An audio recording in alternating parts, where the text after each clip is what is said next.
Hey guys, tonight we're plunging into the icy, untamed world of Neanderthals, those absolute freaks of nature who conquered the Ice Age.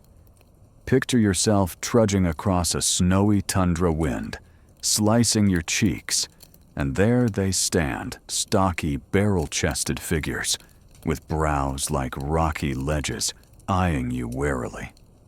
Their world is a brutal blend of glaciers, saber-toothed cats, and woolly mammoths, yet these guys aren't just scraping by, they're thriving. One misstep here, and you're probably not making it back to your cave for dinner. So before you get comfortable, take a moment to like the video and subscribe, but only if you genuinely enjoy what I do here. Drop a comment with your location and local time. I'm curious where you're chilling tonight. Now dim the lights, maybe turn on a fan for that soft background hum, and let's ease into tonight's journey together. You're in what's now Europe, maybe 400,000 years ago. The air thick with pine and frost. Neanderthals named after Germany's Neander Valley, where their bones surfaced in 1856, aren't the dim-witted cavemen of old cartoons. They're built like tanks, short around 5 feet, but with muscles that'd shame a modern weightlifter. Their bones, dug up from France to Siberia, are denser than ours, designed for insane physical stress. Imagine wrestling a cave bear with just a sharpened stick. That's their daily grind. Let's get freaky. Their faces are wild. Picture a nose so broad, it's practically sniffing the whole forest, perfect for warming icy air. Their eye sockets are huge, like they're scanning for predators in a storm. Those brow ridges, historians still argue whether they supported their skulls or just made them look fierce. Either way, you're not out staring them. Here's a quirky tidbit: some skulls show healed fractures, like they took a club to the head and shrugged it off. You'd be in the ER. They were stitching up with grit and maybe some moss. You're trekking their world, now catching the details. Their hands are wide, fingers short, but stupidly strong, made for gripping tools or cracking bones for marrow.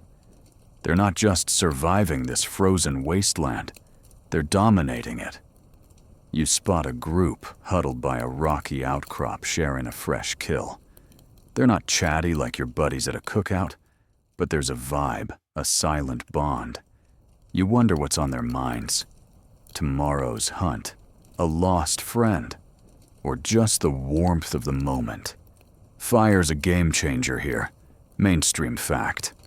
Neanderthals mastered fire by 200,000 years ago, cooking meat, staying warm, and keeping wolves at bay.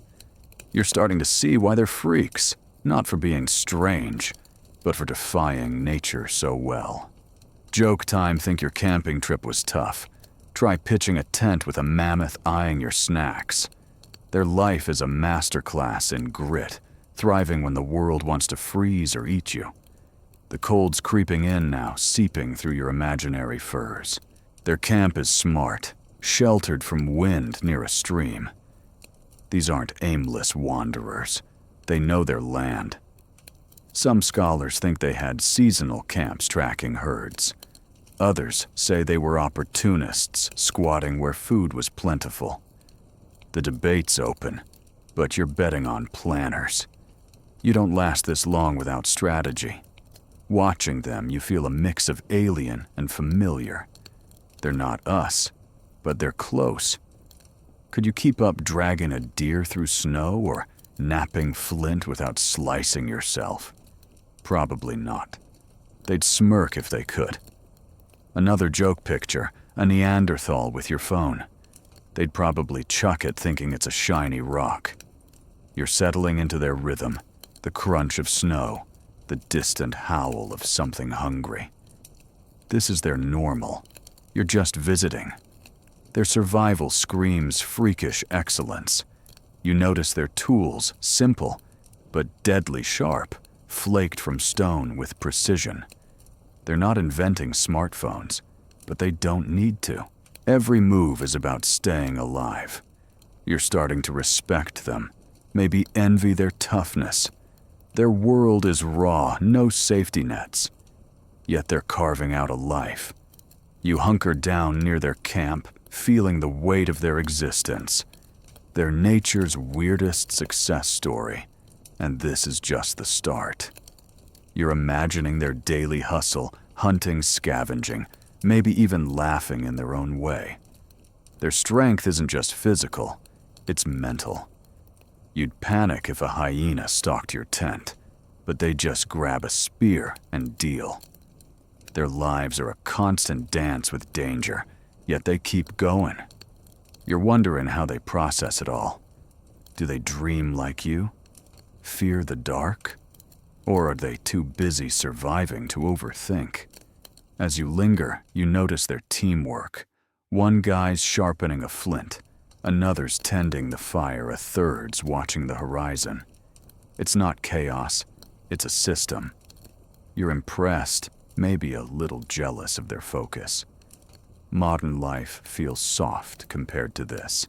Joke number 3. If Neanderthals had Wi-Fi, they'd probably use it to track mammoths, not scroll memes. You're starting to get why they lasted so long. They're freaks because they had to be molded by a world that didn't care if they lived or died. You're fully in their space now, the cold biting the fire crackling. They're not just surviving, they're living with purpose. You're a guest in their story, and it's humbling. As you settle by their camp, you realize this is only the beginning. These Neanderthals have more to show, and it's going to get wilder. You're hooked, ready to see where this journey leads, one snowy step at a time. You're still in the Neanderthals' world, the icy air sharp against your skin as you crouch near their camp, watching these freaks of nature move with purpose. Last time you saw their raw survival instinct, their tank-like builds owning the tundra. Now you're zeroing in on what makes them so physically unreal, their bone-crushing strength. These aren't just strong guys. They're a walking lesson in how nature builds a survivor. You're about to see why their muscles could make a grizzly bear think twice. Picture yourself trailing a Neanderthal hunter through a frost-crusted valley. He's short, maybe 5 feet, but every step radiates power. His shoulders are broad, his chest like a barrel, and his arms, they look like they could snap a sapling in half. Mainstream fact, skeletal remains like those from France's La Ferracie cave show.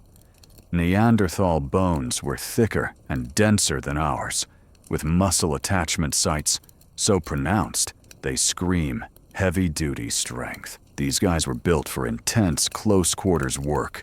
Think tackling a 2,000-pound elk or hauling it back to camp. You try lifting a deer at the gym. Now imagine doing it daily in snow with hyenas circling. Their strength wasn't just for show.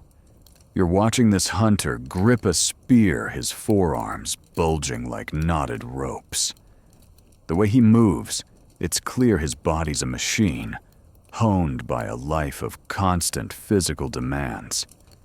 Historians still argue whether their strength came purely from genetics or from a brutal lifestyle that weeded out the weak.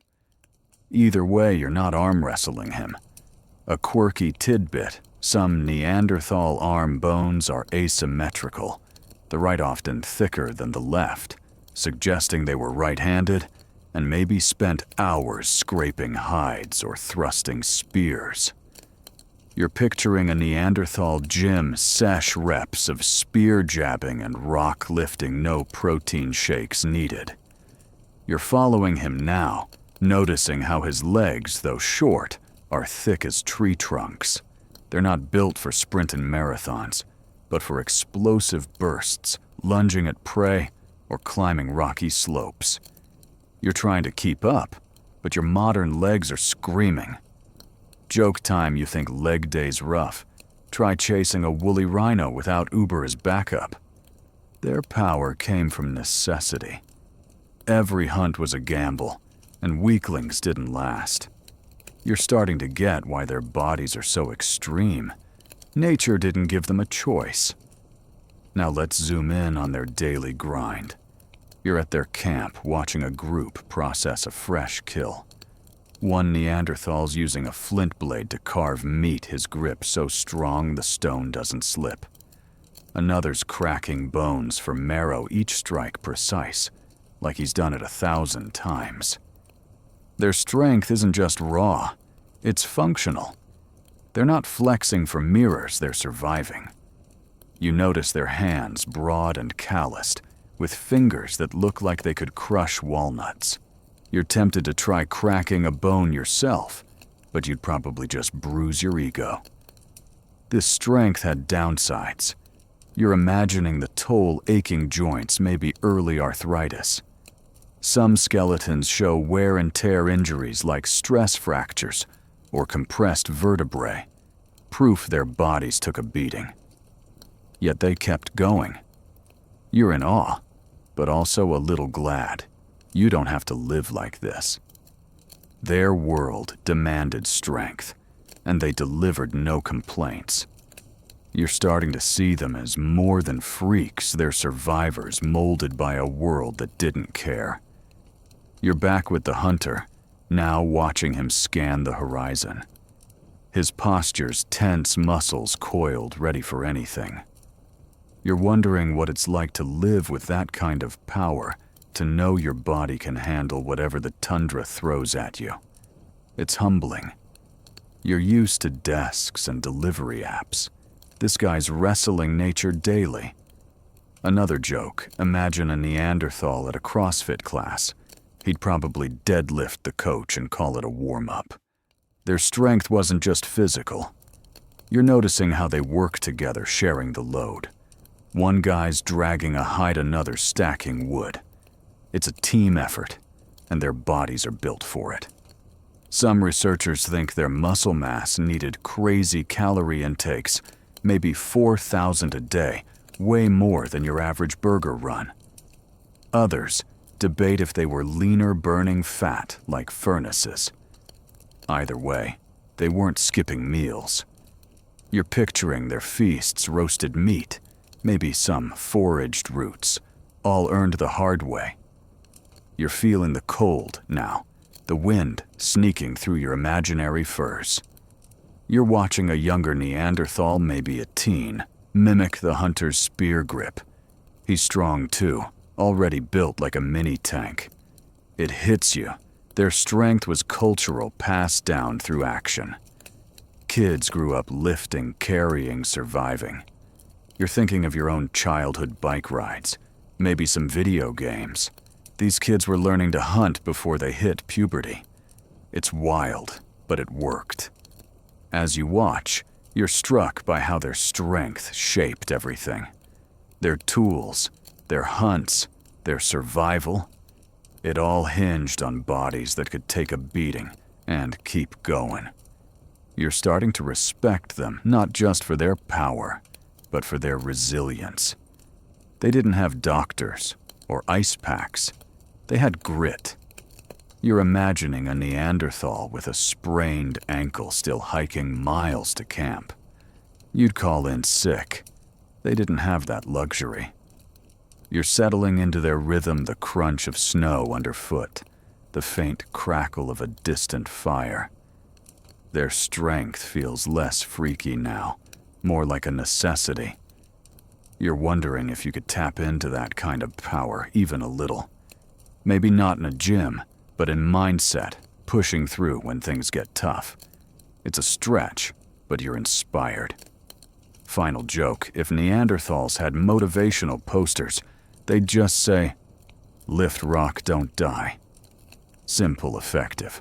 You're lingering near their camp, watching the hunter sharpen his spear.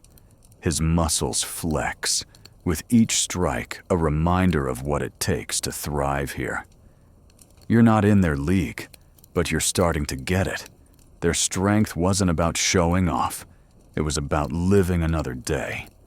As you hunker down, you realize their story's just getting started. These freaks have more to reveal, and you're ready for it. You're still crouched near the Neanderthal camp, the cold biting your fingers as you watch the fire's glow dance on their rugged faces.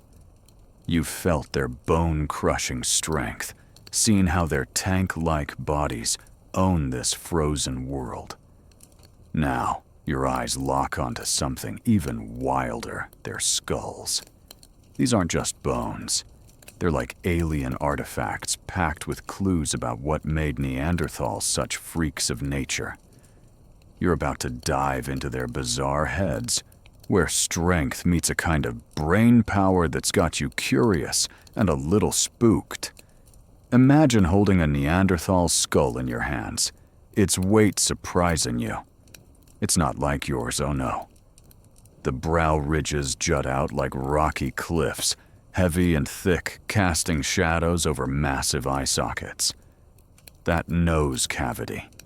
It's a cavern built to warm, icy air before it hits their lungs. Mainstream fact studies of skulls, like the ones from Gibraltar's Forbes' quarry, show Neanderthals had larger cranial capacities than modern humans, averaging 1,500 cubic centimeters compared to our 1,350. Bigger brains, maybe, but what were they doing with all that head space? You're turning the skull over, feeling its odd curves, wondering if it held thoughts as complex as yours. Let's get freaky. Their faces are pulled forward almost snout-like, with jaws that could clamp like a vice. No dainty chins here, just raw, functional bone. A quirky tidbit, some Neanderthal skulls have weirdly worn front teeth, like they use their mouths as tools gripping hides or chewing through tough stuff. You're picturing one chomping on a sinewy strip of elk teeth, grinding like a third hand. Historians still argue whether those big brains meant they were smarter than we think, or just wired differently, maybe for survival over philosophy. You're not sure, but you're leaning toward them being clever in ways we can't quite grasp. You're back in their world, now watching a Neanderthal woman scrape a hide with a flint blade. Her brows heavy, her eyes sharp, scanning for danger even while she works. You're wondering what's going on in that skull. Was she planning the next hunt, remembering a path through the forest, or just focused on not slicing her hand? That big brain had to be doing something. You're imagining neurons firing, maybe not writing poetry, but definitely solving problems, where to find food, how to stay warm, who to trust. Their skulls tell stories of survival. You notice a healed crack on one guy's forehead, a scar from a fight or a fall. These weren't fragile heads. They took hits and kept going. You're thinking of your own skull thinner, less forgiving. If you got whacked by a club, you'd be out cold. But these guys, they patched up and hunted the next day. Joke time. Imagine a Neanderthal at a modern doctor's office, shrugging off a concussion like it's a bad hair day. Their toughness is unreal, and it's all written in their bones. You're circling the camp now, noticing how their heads sit on stocky necks, tilted slightly forward. It's not just looks, those skulls housed senses we can't match. Their huge nasal passages meant they could smell a deer a mile away, or maybe a storm coming. Those big eye sockets, perfect for low-light hunting, catching glints of movement in the dusk. You're trying to see the world through their eyes, but it's overwhelming. Your senses feel dull compared to theirs, like you're stuck in standard definition while they're rocking 4K. Let's talk brain power. You're wondering if they dreamed, planned, or even laughed. Some scientists think their big brains handled complex tasks like tracking seasons or coordinating hunts. Others say it was all instinct, no room for abstract thought. The debate's open, but you're picturing them as strategic, maybe even creative. You're imagining a Neanderthal staring at the stars, not just for navigation, but because they felt something. It's a stretch, but it's possible, right? Their skulls are too wild to rule it out. You're back at the fire watching a kid mimic his mom's scraping technique. His head's already got that Neanderthal shape, broad, heavy, built for a hard life.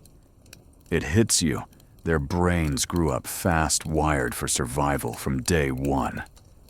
You're thinking of your own childhood, maybe playing tag or binging cartoons.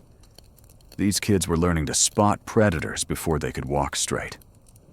Another joke, if Neanderthals had schools, recess would have been spear throwing and wolf dodging. No wonder their skulls were so tough they had to be. Their heads weren't just about brains, they were weapons. You're picturing a hunter ramming a rival with that bony brow like a natural helmet. Some skulls show dents, proof they didn't always play nice. You're not saying they were brawlers, but they weren't pushovers either. Their world was dog eat dog, and those skulls were built to take a punch. You're starting to respect them, not just for their strength, but for how their bodies, right down to their bones, were all in on survival. You're feeling the cold now, the wind whistling past your ears. You're watching an older Neanderthal, his skull weathered, but proud, tending the fire. His eyes catch yours, or so it feels, and you wonder what stories that brain holds. Did he outsmart a bear, mourn a friend, teach his kid to hunt? You'll never know, but the skull's a map of a life lived hard. You're humbled, realizing your own head's not built for this world. You rely on apps and coffee. They relied on raw instinct and bone. As you linger, you notice their teamwork again, like back in that muscle-heavy hunt. One guy's sharpening a flint, his brow furrowed in focus. Another's watching the kids, making sure they don't wander. Their brains big as they were worked together, sharing the load. You're impressed, maybe a little jealous of their unity. Final joke, if Neanderthals had social media, their posts would be, "Just headbutted a wolf, feeling alive." You're starting to get why their skulls are so fascinating. They're not just bones. They're proof of a mind that defied the odds. You're settling into the camp's rhythm, the fire crackling, the snow crunching underfoot. Those skulls aren't freaky anymore. They're incredible, a testament to a life we can barely imagine. You're wondering if you've got a bit of that Neanderthal spark in you buried deep. As you hunker down, you realize their story's still unfolding. These brainy freaks have more to show, and you're ready to keep exploring. You're still huddled near the Neanderthal camp, the fire's warmth barely keeping the icy wind at bay. You've marveled at their tank-like strength and peered into their bizarre skulls, wondering what kind of brain power fueled these freaks. Now you're diving deeper into their world, where survival wasn't just about muscle or smarts, it was about outsmarting the Ice Age itself. You're about to see how Neanderthals turned a frozen hellscape into their playground, using tricks that make your winter coat look like a joke. Picture yourself standing on a windswept plain, snow crunching underfoot, the air so cold it stings your lungs. Glaciers loom in the distance, and the ground's a mix of ice and rock with sparse patches of tough, wiry plants. This is the Ice Age, roughly 300,000 to 40,000 years ago, when Europe was a freezer and Neanderthals were its unlikely kings. Mainstream fact archaeological sites like those in Spain's Atapuerca Mountains show Neanderthals lived in diverse environments, from tundra to woodlands, adapting to brutal climate shifts. You're looking around, wondering how anyone could thrive here, let alone make it home. Their survival hacks are next level. You spot a cave entrance half hidden by a rocky overhang. It's not random Neanderthals picked shelters, like real estate pros choosing spots, shielded from wind, but close to water and game. You step inside, feeling the temperature rise just enough to stop your teeth chattering. The cave's walls are blackened from years of fires, and you see piles of furs and bones neatly arranged. They didn't just stumble into caves, they turned them into fortresses. Historians still argue whether Neanderthals planned their settlements or just got lucky with prime locations. You're betting on planning nobody lasts 300,000 years by winging it. Let's get freaky. A quirky tidbit.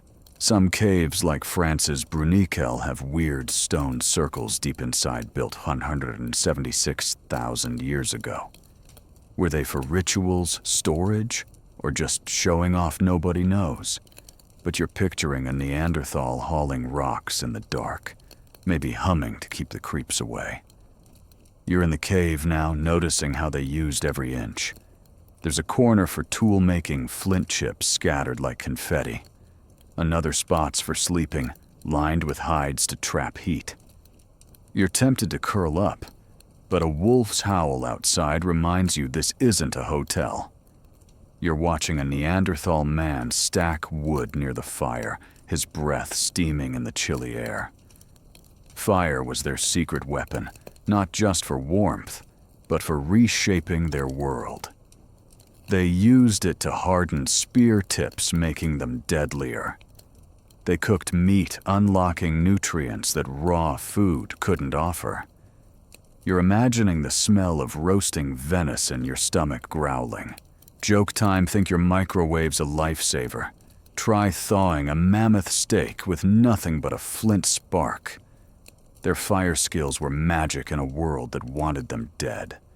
Their clothing was another hack.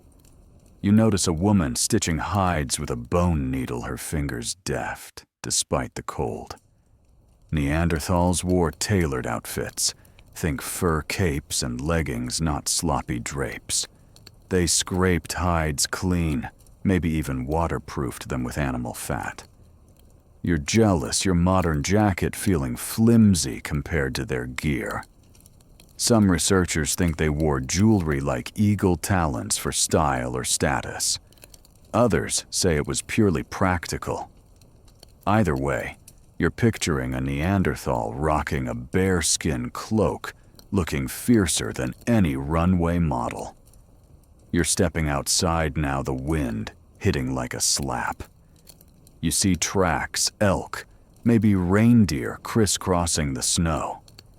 Neanderthals were master trackers, reading the landscape like a book.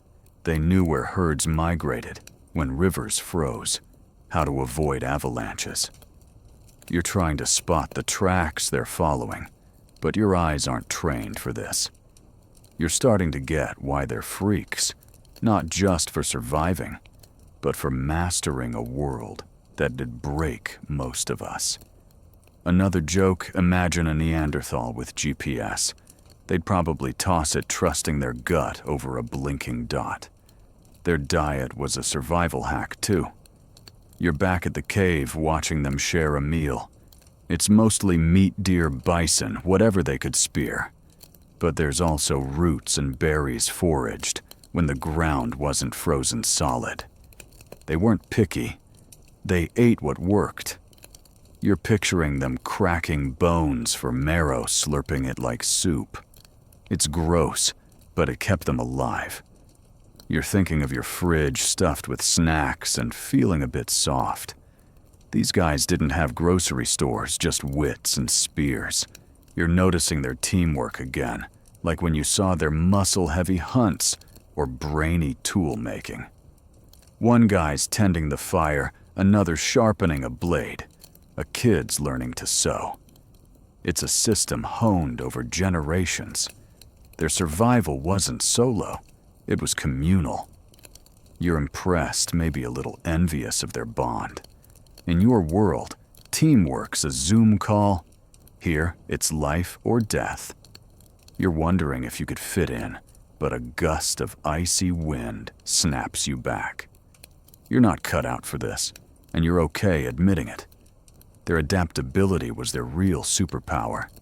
You're looking at the landscape knowing it changed constantly, warmer spells, then sudden freezes. Neanderthals rolled with it, shifting camps, tweaking tools, finding new prey. Some sites show they hunted fish or birds when big game was scarce. You're picturing a Neanderthal spearing a salmon ankle-deep in a freezing stream. It's not glamorous, but it's smart. You're starting to respect them, not just for grit, but for flexibility in a world that kept rewriting the rules.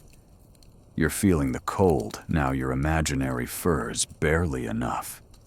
You're watching a Neanderthal kid play tossing stones near the cave's mouth. He's tough already, learning the hacks that'll keep him alive. It hits you. Their survival wasn't just adult work. Kids grew up fast, absorbing every trick. You're thinking of your own childhood video games, maybe soccer. These kids were learning to skin hides before they hit double digits. Final joke, if Neanderthals had summer camp, it'd be flint napping 101 and how to not freeze. No s'mores, just survival. You're settling into the camp's rhythm, the fire crackling, the wind howling outside. Their hacks, caves, fire clothes tracking aren't freaky anymore. They're genius. You're wondering if you've got a spark of that ingenuity buried under your modern habits. As you hunker down, you realize their story's still unfolding. These Ice Age masters have more to show, and you're ready to keep exploring their wild, frozen world. You're still shivering near the Neanderthal camp, the cave's warmth a faint memory as you trail these freaks of nature into the icy wilds. You've seen their Ice Age hacks, caves, fire furs turn a frozen world into something livable. But now you're about to witness what makes them legends, their hunting prowess. These aren't just survivors.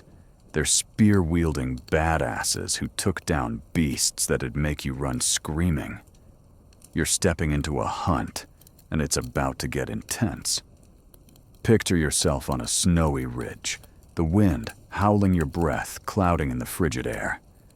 Below, a herd of woolly mammoths lumbers across the tundra, each one a walking mountain of fur and muscle tusks curving like scythes. You're with a band of Neanderthals, their eyes locked on a straggler, a young mammoth still bigger than a truck. Mainstream fact evidence from sites like Germany's Lieringen, where a 120,000-year-old mammoth skeleton was found with a wooden spear embedded in its ribs, proves Neanderthals hunted megafauna with deadly precision. You're gripping an imaginary spear, but your hands are already shaking, and not just from the cold. Their skill is unreal. You watch the lead hunter, his stocky frame crouched low, signaling with sharp gestures. His spear's hefty tipped with a razor-sharp flint, point balanced for thrusting, not throwing. Neanderthals didn't chuck spears from a safe distance. They got up close, stabbing deep into vital organs. You're picturing the guts it takes to charge a 10-ton mammoth, its trunk, thrashing hooves, shaking the ground. Historians still argue whether they hunted in coordinated groups or ambushed solo. You're betting on teamwork. Nobody's dumb enough to face that beast alone. Let's get freaky. A quirky tidbit. Some mammoth bones show cut marks so precise they suggest Neanderthals butchered with almost surgical skill, stripping meat and tendons like pros. You're imagining them carving up a kill blood, steaming in the snow, every slice deliberate. You're trying to keep up as they move silent despite their bulk, using the terrain like they've memorized every rock. The leader points to a gully where they'll drive the mammoth. You're in awe, but also terrified. One wrong move, and you're a pancake. You're creeping closer now, heart pounding. The hunters fan out their furs, blending with the snow. One bangs stones together, startling the mammoth toward the trap. Another lets out a guttural yell, and you flinch, but it's calculated, pushing the beast into the gully. You're watching their spears heavy but wielded with finesse. They don't just stab, they aim for weak spots behind the shoulder under the ribs. You're thinking of your last grocery run, picking out pre-cut steaks. These guys are earning their dinner the hard way. Joke time, think your BBQ's impressive. Try grilling mammoth without getting trampled first. The mammoth's slowing cornered its bellows echoing. The hunters close in spears thrusting in unison. You're holding your breath, half expecting the beast to charge. But they're relentless, striking until it collapses, snow turning red. You're stunned. This isn't just strength. It's strategy, courage, precision. You're starting to get why they're badasses. Their hunts weren't reckless. They were planned, every move a step toward survival. You're at the kill site now, watching them work. They don't waste a thing. One slicing meat, another's cracking bones for marrow. Even the hide saved, destined for clothes or shelter. You notice their tools, flint knives, scrapers handled with the same skill as their spears. You're tempted to try cutting, but you'd probably nick yourself and cry. Their efficiency is humbling. You're thinking of your kitchen with its gadgets and trash bags. These guys are zero waste before it was a hashtag. Hunting wasn't just about food, it was life. You're picturing the calories in that mammoth enough to feed the camp for weeks. But it came at a cost. Some skeletons show broken ribs, crushed hands. Proof hunts went wrong. You're imagining a hunter limping back, still clutching his spear, refusing to quit. You're soft in comparison, whining about a paper cut. Another joke, if Neanderthals had Yelp, they'd give mammoth hunting 5 stars with a note. Nearly died worth it. You're noticing their teamwork again, like the cave's fire tending or tool making. The hunters move as one, no ego, just purpose. A younger guy's learning, mimicking the leader's grip. It hits you, their prowess was taught, passed down through blood and sweat. You're thinking of your own skills. Maybe you can code or cook. These kids were mastering spears before they hit their teens. You're impressed, but also glad your childhood didn't involve dodging tusks. Their hunts shaped everything. You're seeing how the camp revolves around this kill meat for food bones, for tools, hide for warmth. It's not just survival, it's a system. Some researchers think they targeted smaller prey like deer, more often saving mammoths for big hauls. Others say megafauna was their mainstay. Either way, you're picturing them stalking anything that moved spears ready. You're starting to respect them, not just for bravery, but for making the impossible routine. You're feeling the cold now, the wind cutting through your imaginary furs. You're watching a hunter clean his spear, blood frozen on the flint. His eyes scan the horizon, already planning the next hunt. You're wondering what it's like to live with that focus, knowing every meal's a fight. It's daunting, but you're inspired. These freaks didn't just hunt. They conquered. You're thinking of your own challenges, feeling a bit small, but motivated to push harder. As you linger, the camp's buzzing kids playing with bone scraps, elders sorting meat. The hunt's success binds them a reminder of why they're here. Final joke, if Neanderthals had trophies, their caves would be wall-to-wall tusks, no room for IKEA shelves. You're settling into their rhythm, the snow crunching, the fire crackling in the distance. Their badassery isn't freaky anymore. It's epic, a testament to defying a world that wanted them dead. As you hunker down, you realize their story's still rolling. These spear-wielding legends have more to show, and you're all in. You're still out here in the Neanderthals' frozen world, the thrill of their mammoth hunt still buzzing in your veins.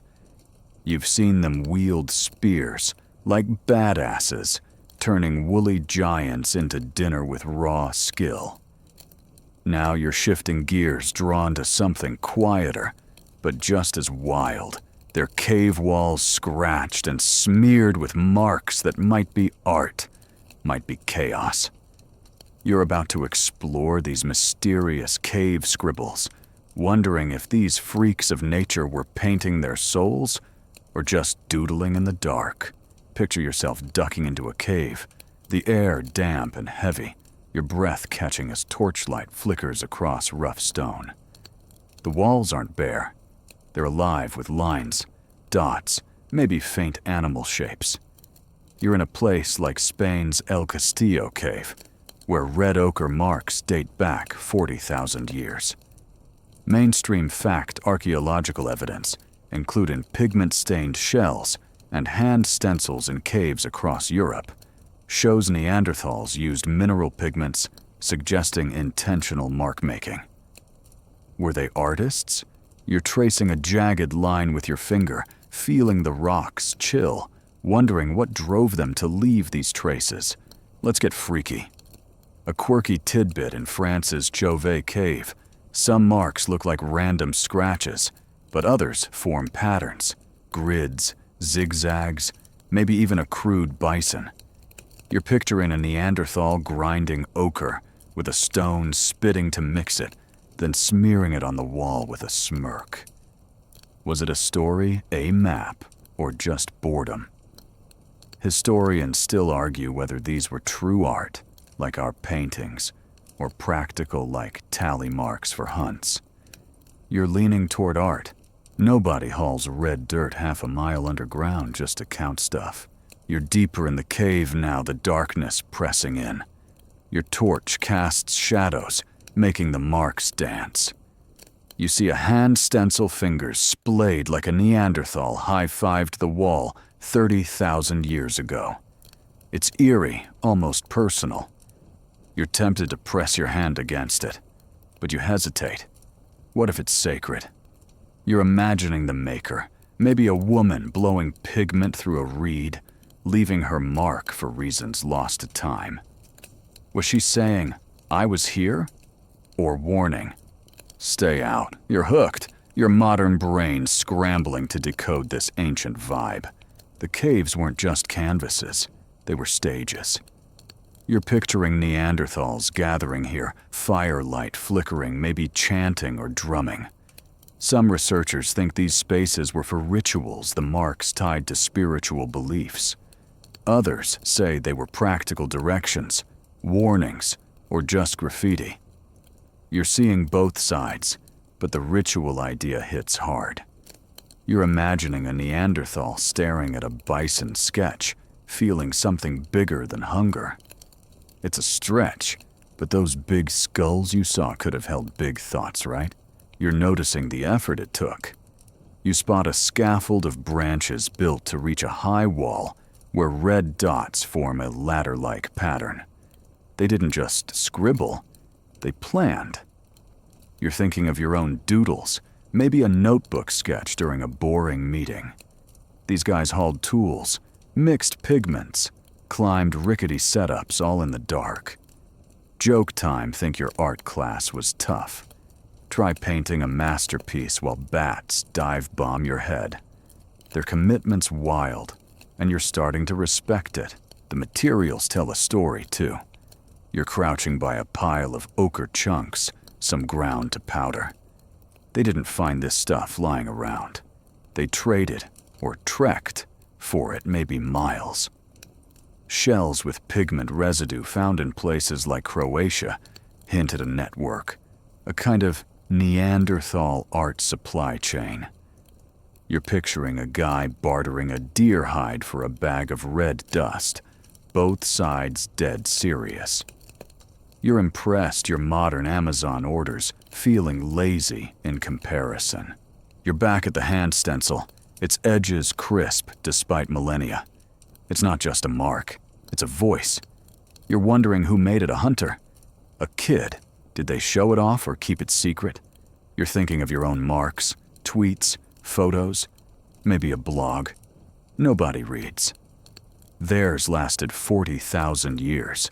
Yours might not survive a server crash. Another joke, if Neanderthals had Instagram, their cave art would get 1 million likes captioned, "Chasing vibes, not mammoths." You're chuckling, but it's humbling. The debate over meaning keeps nagging. You're staring at a grid of lines, maybe a map, maybe a symbol. Some scientists say Neanderthals lacked the brain power for abstract art, their marks purely functional. Others point to the complexity patterns, repetition, and argue. They were creative, maybe even symbolic. You're torn, but you're rooting for the art angle.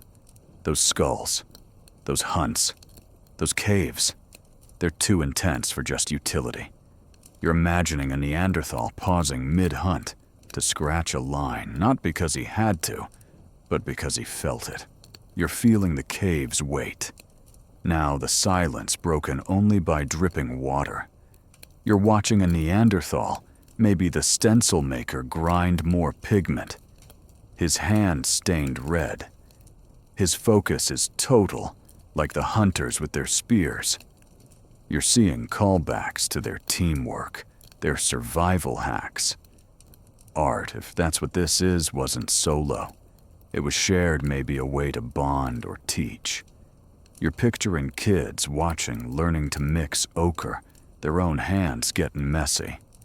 It's a community, and you're a little jealous of their connection. The cave's purpose shifts in your mind. Maybe it wasn't just art or ritual, but a way to process their brutal world. You're thinking of the mammoths, the blizzards, the broken bones. These marks could be defiance, a way to say, we're still here. You're starting to get why they're freaks, not just for surviving, but for leaving something behind. Something that speaks across millennia. You're wondering if you've got that kind of spark, something that'd last beyond you. You're lingering by the wall, torchlight fading. The marks feel alive, whispering stories you'll never fully crack.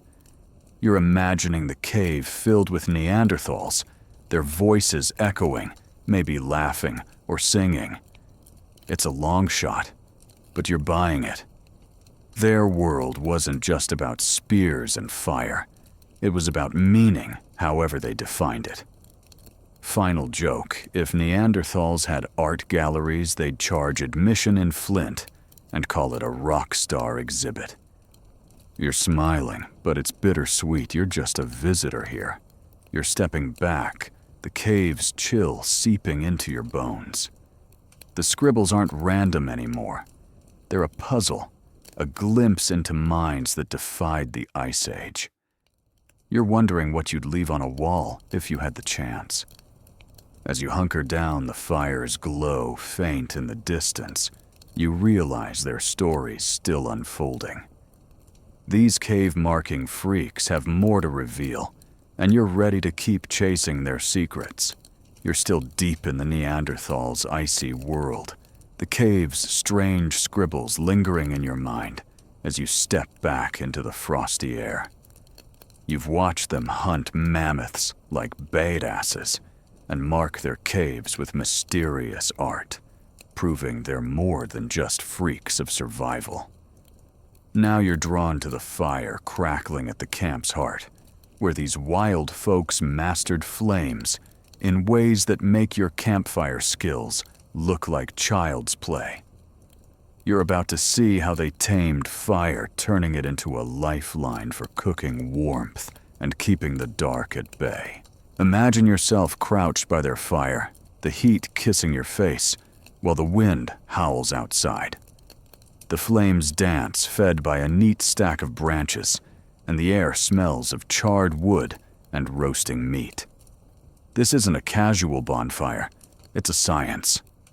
Mainstream, fact archaeological sites like Israel's Tabun Cave show Neanderthals used fire consistently by 200,000 years ago, with hearths layered with ash, proving they kept flames alive for generations.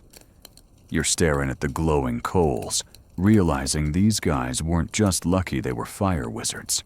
Their mastery is wild. You watch a Neanderthal man kneel, striking flint against pyrite sparks, flying like tiny stars. He's not fumbling. Every move is precise, catching the spark in a nest of dry moss. You're trying to picture yourself doing it, but you'd probably burn your fingers and give up. They didn't just start fires. They controlled them, banking coals to last through freezing nights. Historians still argue whether Neanderthals learned fire-making from lightning strikes or invented it themselves. You're betting on invention. Nobody's this good by accident. Let's get freaky. A quirky tidbit, some sites like Portugal's Gruta de Oliveira have hearths with animal fat residue, suggesting they used fat as fuel to keep fires roaring longer. You're imagining a Neanderthal tossing greasy bones into the flames, the fire flaring like a prehistoric BBQ. You're close to the hearth now, feeling its heat, noticing how they've built it. Stones circling the base to trap heat, a windbreak of hides to shield it. This isn't random. It's engineering born from trial and error in a world where a dead fire meant a dead family. You're watching them cook, and it's a game changer. A woman skewers chunks of deer meat on a green stick, holding it over the flames. The sizzle makes your mouth water, and you're jealous of the smoky aroma. Cooking wasn't just tasty. It unlocked nutrients, making meat easier to digest and fueling those big brains you've been thinking about. You're picturing raw venison, tough and chewy, then this tender, warm, a total upgrade. You're thinking of your microwave dinners, feeling a bit lame. These guys were chefs before kitchens existed. Fire was more than food. You're noticing how the camp orbits the hearth. Kids huddle close their faces, glowing safe from the wolves howling in the dark. An elder tends the flames, adding wood with care, keeping the cold at bay. Fire was their shield, their comfort, their defiance against a world that wanted them frozen.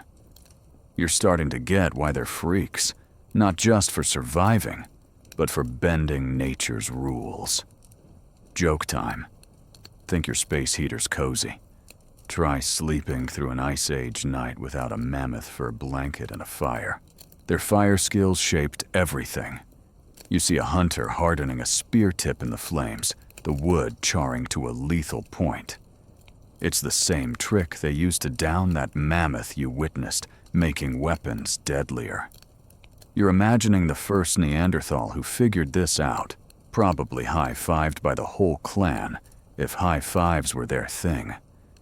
You're tempted to try charring a stick yourself, but you'd probably set your hair on fire. Their precision is humbling, a reminder of how much you rely on modern tools. You're feeling the fire's pull now, its warmth drawing you closer. You notice how they use it to process hides, heating stones to boil water for softening leather. It's a whole system, fire for cooking, crafting, surviving. Some researchers think they used fire to clear brush, luring game to open fields. Others say it was mostly for camp life, not landscape management. Either way, you're picturing them tending flames like pros, every spark a step toward another day. You're impressed, your camping trips feeling like a weak imitation. The social side hits you. You're watching the group around the fire sharing meat, maybe grunting stories. The flames aren't just practical, they're glue binding the clan. You're thinking of the cave art, how firelight made those marks dance. Maybe they told tales here, passing down tricks like fire starting or mammoth trapping. You're imagining a kid listening wide-eyed, learning to spark flint. It's not school, but it's education raw and real. You're a little jealous your Zoom call's no match for this fireside vibe. Fire was risky too. You're noticing burn marks on a hunter's hand, proof flames could bite. Some skeletons show smoke-damaged lungs, hinting they inhaled too much in smoky caves. You're picturing them coughing, but still tending the hearth. No choice but to keep it alive. You're soft in comparison, complaining about a chilly office. Another joke, if Neanderthals had fire alarms, they'd probably smash them, too busy roasting dinner to care. Their grit is unreal, and you're starting to respect it. You're settling into the camp's rhythm, the fires crackle a steady heartbeat. You're watching a woman add fat to the flames, the flare lighting her face. She's focused like the hunters with their spears, or the artists with their ochre. It hits you. Fire wasn't just a tool. It was a partner as vital as their clan. You're wondering if you've got that kind of bond with anything, something you'd fight to keep alive. It's deep, but you're feeling it, the weight of their world sinking in. The fire's glow reveals more. You see tools near the hearth, flint blades glinting, maybe sharpened in the heat. It's a callback to their hunting prowess, their cave hacks.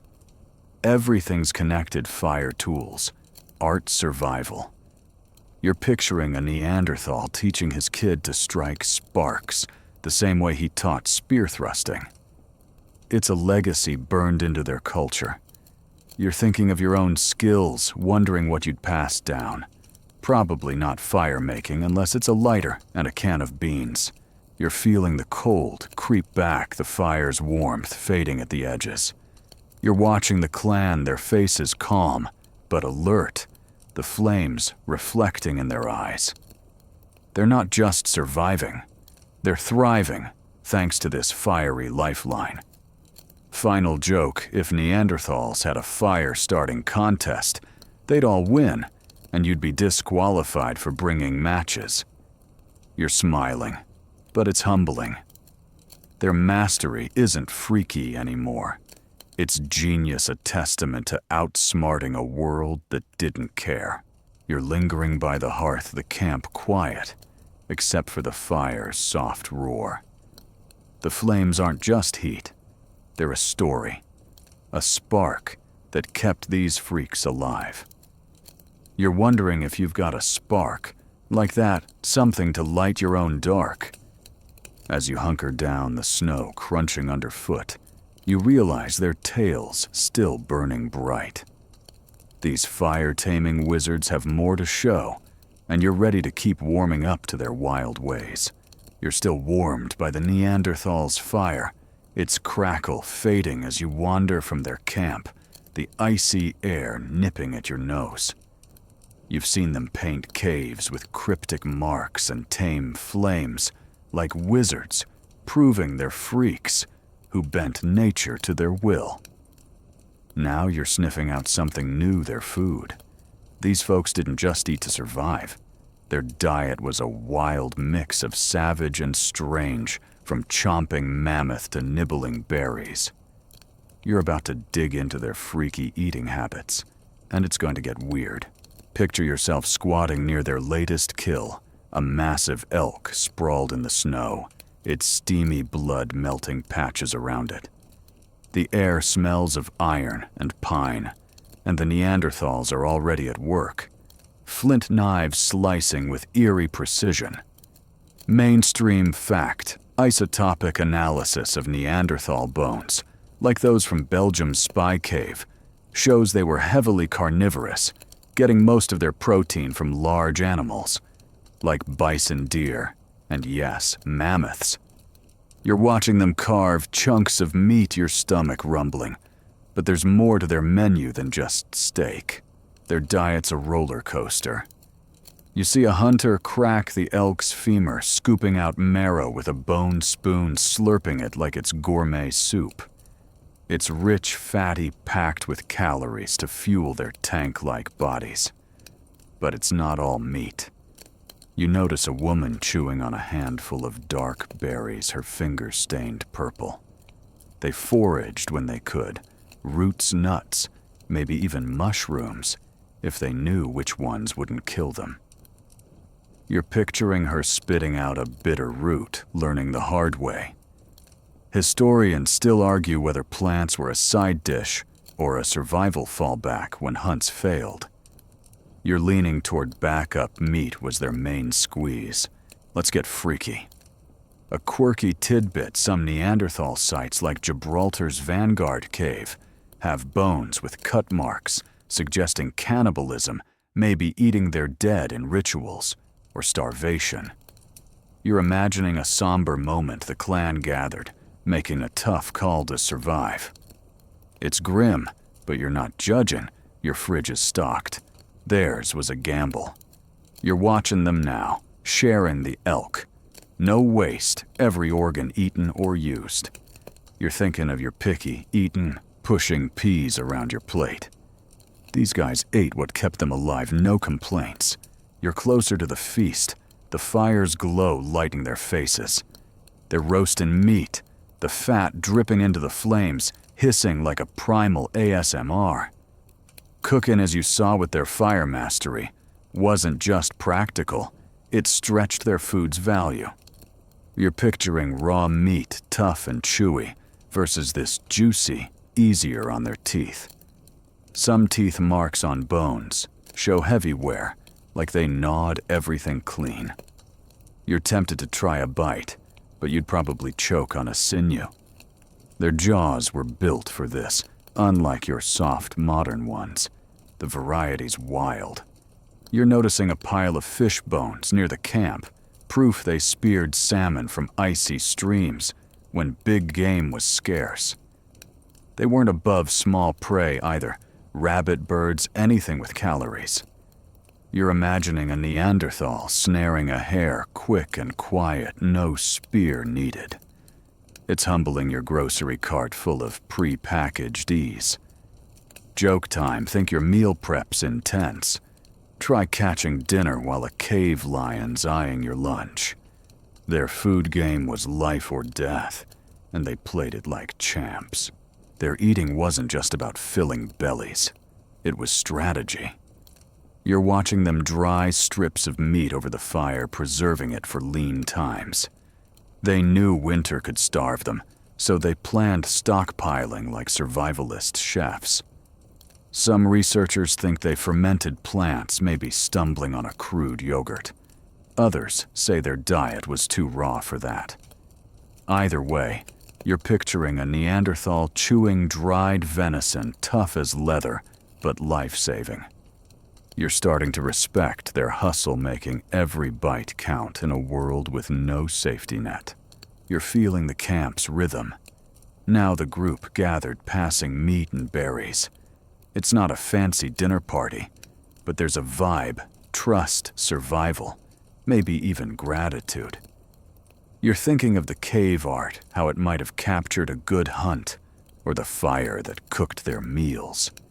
Food tied them together, like their hunts and hearths. You're imagining a kid learning to gut fish, his hands slippery but eager. It's not your childhood of pizza and cartoons, but it's real, shaping them young. The risks were brutal. You're noticing a hunter wince, maybe from a bad berry or spoiled meat. No doctors here, just instinct and luck. Some skeletons show signs of malnutrition, bones weakened when food ran dry. You're picturing them trudging through snow bellies, empty, still scanning for tracks. You're soft whining about a missed lunch. Another joke. If Neanderthals had food critics, they'd rate mammoth 5 stars, but gripe about the crunchy bug aftertaste. You're chuckling, but it's a nod to their grit, eating whatever kept them going. Their diet shaped their bodies. You're seeing those heavy brows and big noses again, built for a high-protein life. Meat fueled their muscles, their brain power, their survival. But plants, they added vitamins, maybe kept their teeth from falling out.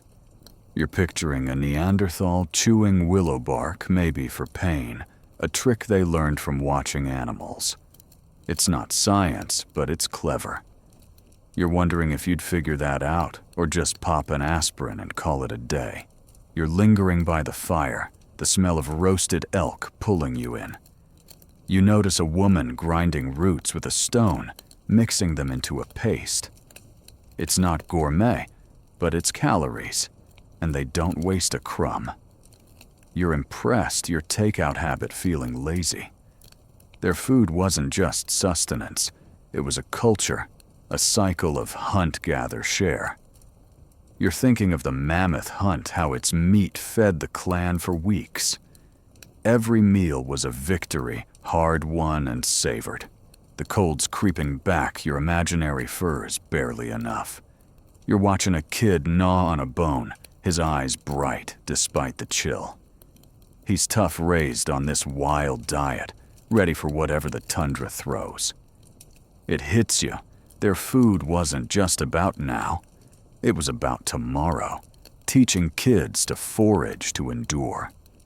You're thinking of your own habits, grabbing snacks without a thought. These freaks planned every bite, and it's humbling. Final joke, if Neanderthals had cooking shows, it'd be grill or be grilled with a side of don't starve. You're smiling, but it's deep. They ate to live, and they lived fiercely. You're settling into the camp's pulse, the fire's glow fading as the feast winds down. Their diet isn't freaky anymore. It's genius, a balance of savage and smart that kept them alive. You're wondering if you've got that kind of instinct, picking what fuels you in your own wild world. As you hunker down the snow crunching underfoot, you realize their story's still cooking.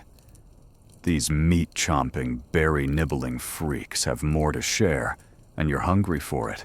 You're still hunkered down in the Neanderthals' frosty camp, the faint taste of their wild diet elk marrow and bitter berries lingering in your imagination. You've watched them master fire and carve up meals that make your takeout look tame.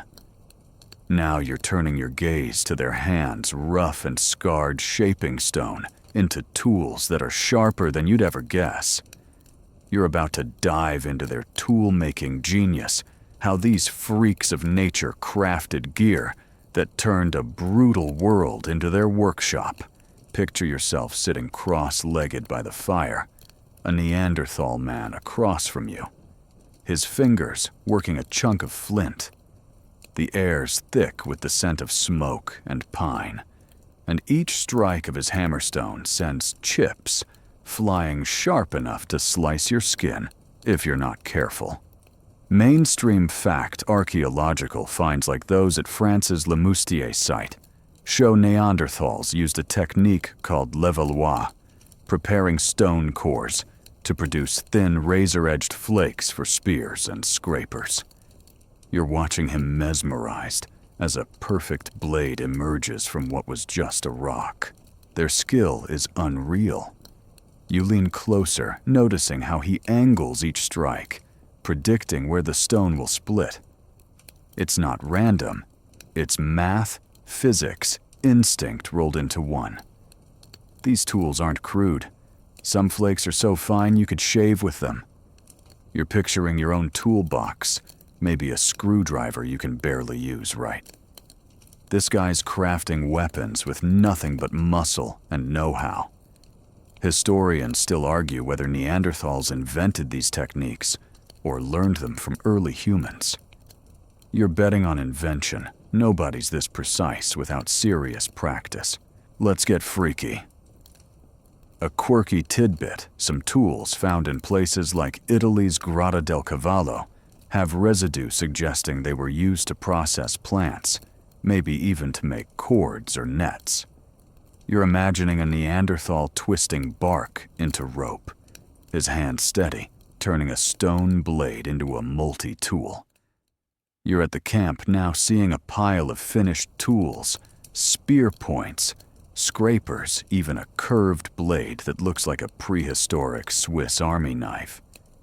You're tempted to pick one up, but you'd probably cut yourself and ruin their vibe. You're watching a woman now using a scraper to clean a deer, hide her strokes quick and sure. The tool's edge glints in the firelight, shaving fur like a razor. She's not just working, she's efficient every move, saving energy for the next task. You're thinking of their mammoth hunt, how these tools made butchering possible, or the cave art etched with similar precision. Their whole life, hunting, eating, crafting rides on these stones. You're impressed, your modern gadgets feeling overcomplicated. Joke time, think your smartphone's versatile. Try skinning a bison with it and see who wins. Their tools weren't just for work, they were art in a way. You notice a spear, point its edges symmetrical, almost too perfect for just stabbing. Some researchers think Neanderthals took pride in their craft, shaping tools beyond what was needed maybe to show off. Others say it was purely practical beauty, a side effect. You're leaning toward pride. Nobody spends hours on a rock without caring a little. You're picturing a hunter showing his new blade to the clan, maybe getting a grunt of approval. It's not a gallery opening, but it's close. You're circling the camp, spotting tools everywhere, on the ground, tucked into furs, even in a kid's hands practicing with a small flint. It hits you. Tool making was their culture, taught young, like the fire starting or hunting you've seen. You're imagining a teen napping his first blade chips, flying, his dad nodding. It's not your childhood of video games or soccer, but it's real, shaping them for survival. You're a bit jealous, your skills soft compared to this hands-on life. The process was grueling. You're watching the man again, his knuckles bloodied from a slipped strike. Napping's dangerous one, wrong hit, and you're nursing a gash. Some skeletons show hand injuries, proof they paid for their craft. You're picturing a Neanderthal wrapping a cut with moss still chipping away. You're soft whining about a splinter. Another joke, if Neanderthals had first aid kits, they'd just hand you a sharper flint and say, "Keep napping." Their toughness is wild, and you're starting to respect it. Their tools were versatile. You see a hunter fitting a flint point to a spear, binding it with sinew, ready for the next hunt. Another's using a scraper to shape wood, maybe for a trap. They didn't just make tools. They adapted them, solving problems on the fly. Some sites show tools, recycled spear points, turned into scrapers when they dulled. You're picturing a Neanderthal reworking a blade, wasting nothing, like their zero-waste feasts. You're impressed, your disposable culture feeling wasteful. The learning curve was steep. You're watching a younger Neanderthal fumble a strike, the flint cracking wrong. He grunts, frustrated, but tries again. It's not just skill, it's patience, years of trial and error.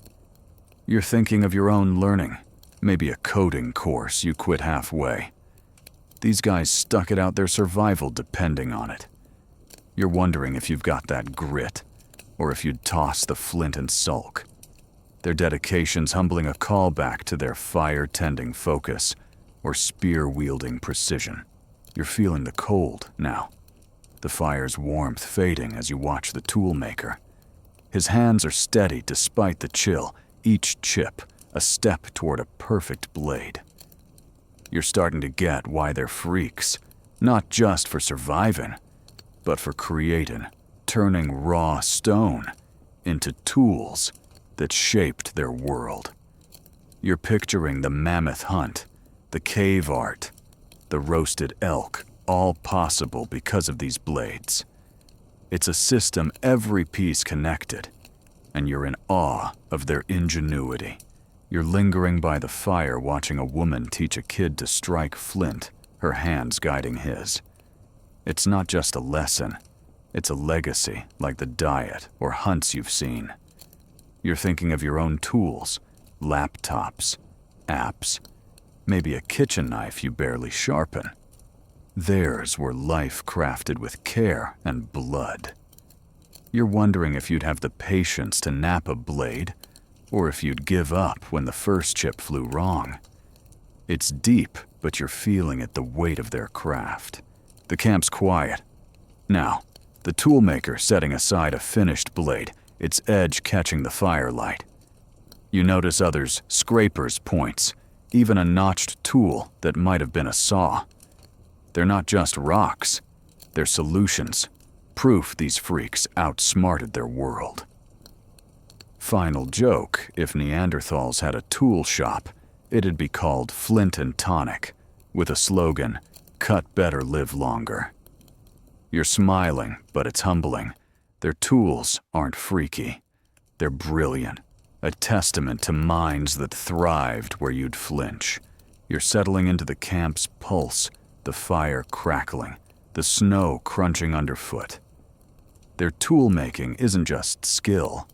It's a story carved in stone of surviving a world that didn't care. You're wondering if you've got a spark of that genius, something to shape your own challenges. As you hunker down, the toolmaker's hand still moving, you realize their tales still unfolding. These flint-shaping freaks have more to show, and you're ready to keep learning their craft. You're still nestled in the Neanderthals' icy camp, the sharp scent of flint dust lingering from their tool-making genius. You've watched them shape stone into blades that cut through a brutal world, proving they're freaks who didn't just survive, but thrived. Now you're shifting focus to something softer, their bonds. These stocky survivors weren't lone wolves. They lived in tight-knit clans, sharing meat fire and maybe even feelings. You're about to explore their social side, wondering if these freaks were more human than you thought. Picture yourself sitting by the fire's glow, the snow outside muffling the world. The camp's alive with quiet activity, about a dozen Neanderthals, young and old, moving with a rhythm that feels like family. One's sharpening a spear, another's sewing a hide, a kid's tugging at an elder's fur. Mainstream fact archaeological evidence, like the clustered burials at France's La Chapelle-aux-Saints, suggests Neanderthals lived in small groups, likely 10 to 20 people cooperating to survive. You're watching them, feeling the warmth of their closeness, a stark contrast to the tundra's bite. Their bonds are intense. You see a hunter pass a strip of roasted elk to a woman, their eyes meeting briefly, no words needed. It's not just food. It's trust, a promise to look out for each other. You're thinking of their mammoth hunt, how teamwork brought down a beast, or their cave art, maybe a shared ritual. Survival wasn't solo, it was all in, everyone pitching in. Historians still argue whether their groups were family-based or loose alliances of survivors. You're betting on family. Nobody shares marrow with a stranger in this world. Let's get freaky. A quirky tidbit: some sites, like Croatia's Krapina, show bones with healed injuries, hinting Neanderthals cared for their wounded, maybe even carrying them for weeks. You're picturing a hunter with a broken leg, hobbling along his clan, slowing their pace to keep him safe. It's not just practical, it's compassion, raw and real. You're at the camp now, noticing a woman tending a kid's scraped knee, her touch gentle despite her calloused hands. You're soft, maybe tearing up, thinking of your own people, the ones you'd carry if they fell. You're closer to the group, the fire's heat pulling you in. An elder's showing a teen how to knot sinew, their heads bent together, grunting softly. It's not loud, but it's communication, a thread tying them tight. You're imagining what they share, stories of hunts, warnings about wolves, maybe even jokes if they had those. You're thinking of your own crew texting memes or grabbing coffee. Theirs is different, forged in blood and cold, but it's just as real. You're wondering if you'd fit in, or if you'd fumble their unspoken rules. Their social life wasn't all cozy. You're noticing tension. A hunter glares at another, maybe over a bigger share of meat. Skulls with healed fractures like the ones you saw hint at scuffles, maybe over food or status. But they didn't break apart. You're picturing a spat ending with a shared task, like hauling wood grudges buried for survival. You're thinking of your own fights, how you might hold on to pettiness. These freaks let it go, their clan too vital to fracture. Joke time. Think your family drama's rough. Try arguing when a cave bear's sniffing your dinner. Their care extended beyond the living. You're imagining those burials you heard about, bodies laid with tools or flowers like they meant something. It's not just disposal. It's respect, maybe love. You're picturing a Neanderthal placing a flint blade by a friend's side, their heavy brow furrowed. It's heavy, and you're feeling it, your modern life so detached from death. Their bonds held through loss, a strength you're starting to admire, even envy. You're watching a kid now playing with a bone, mimicking the hunter's spear grip. The group's teaching him not with words, but actions, how to hunt, so survive. It's a callback to their tool-making, fire-tending, all passed down, hands-on. You're thinking of your own learning, maybe a YouTube tutorial or a class. Theirs was life, every lesson a step toward keeping the clan alive. You're impressed, your childhood of screen time feeling flimsy compared to this raw education. Their social glue was work. You see them divvy up tasks, men hunting women, scraping hides, elders watching kids. It's not rigid, though. A hunter's helping with a fur, a woman sharpening a blade. Some researchers think their roles were flexible, adapting to need. Others say they were stricter, like early human tribes. You're picturing a Neanderthal woman thrusting a spear, no one blinking, she's clan. And that's enough. You're wondering if your world's as open, or if you're stuck in boxes they'd laugh at. You're feeling the cold.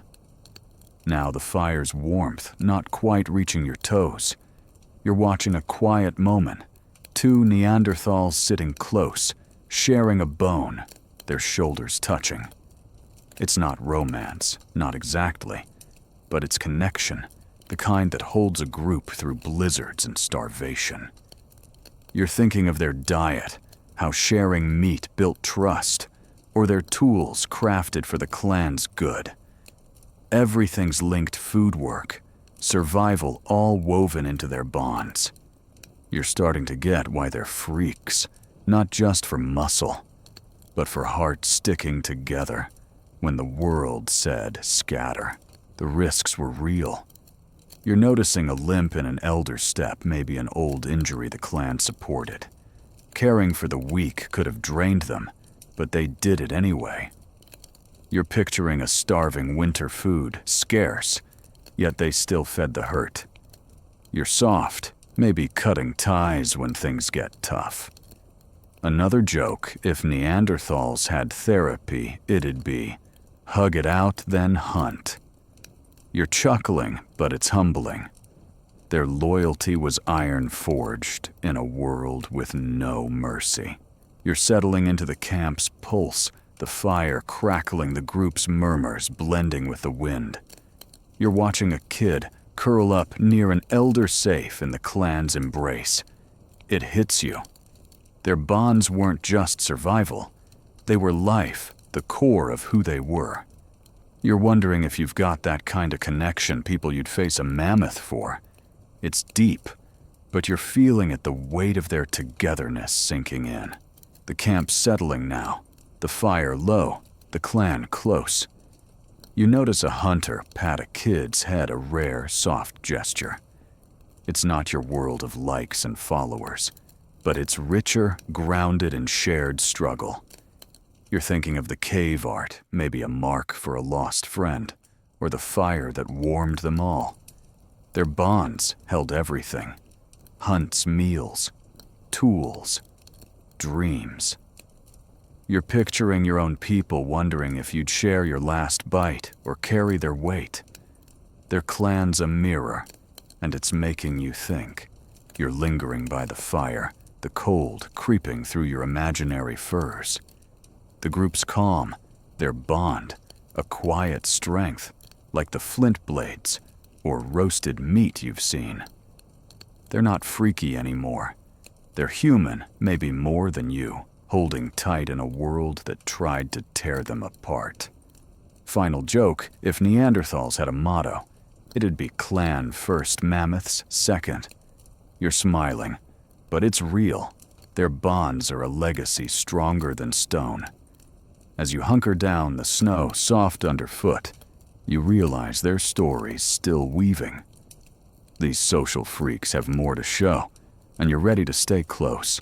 You're still wrapped in the Neanderthals' snowy camp, the warmth of their clan's tight bonds, lingering like the fire's fading glow. You've seen them share meat-craft tools and stick together through a world that didn't care. Now you're tuning into something subtler, their voices, or lack thereof. Did these freaks of nature speak like you, spinning tales by the fire, or were they grunting their way through life? You're about to dive into the mystery of their language, chasing whispers in the Ice Age air. Picture yourself crouched by the camp's edge, the night heavy with frost, the fire casting shadows on rugged faces. A hunter's gesturing to another, his hands sharp and deliberate, paired with a low, throaty sound. Not quite words, but not random either.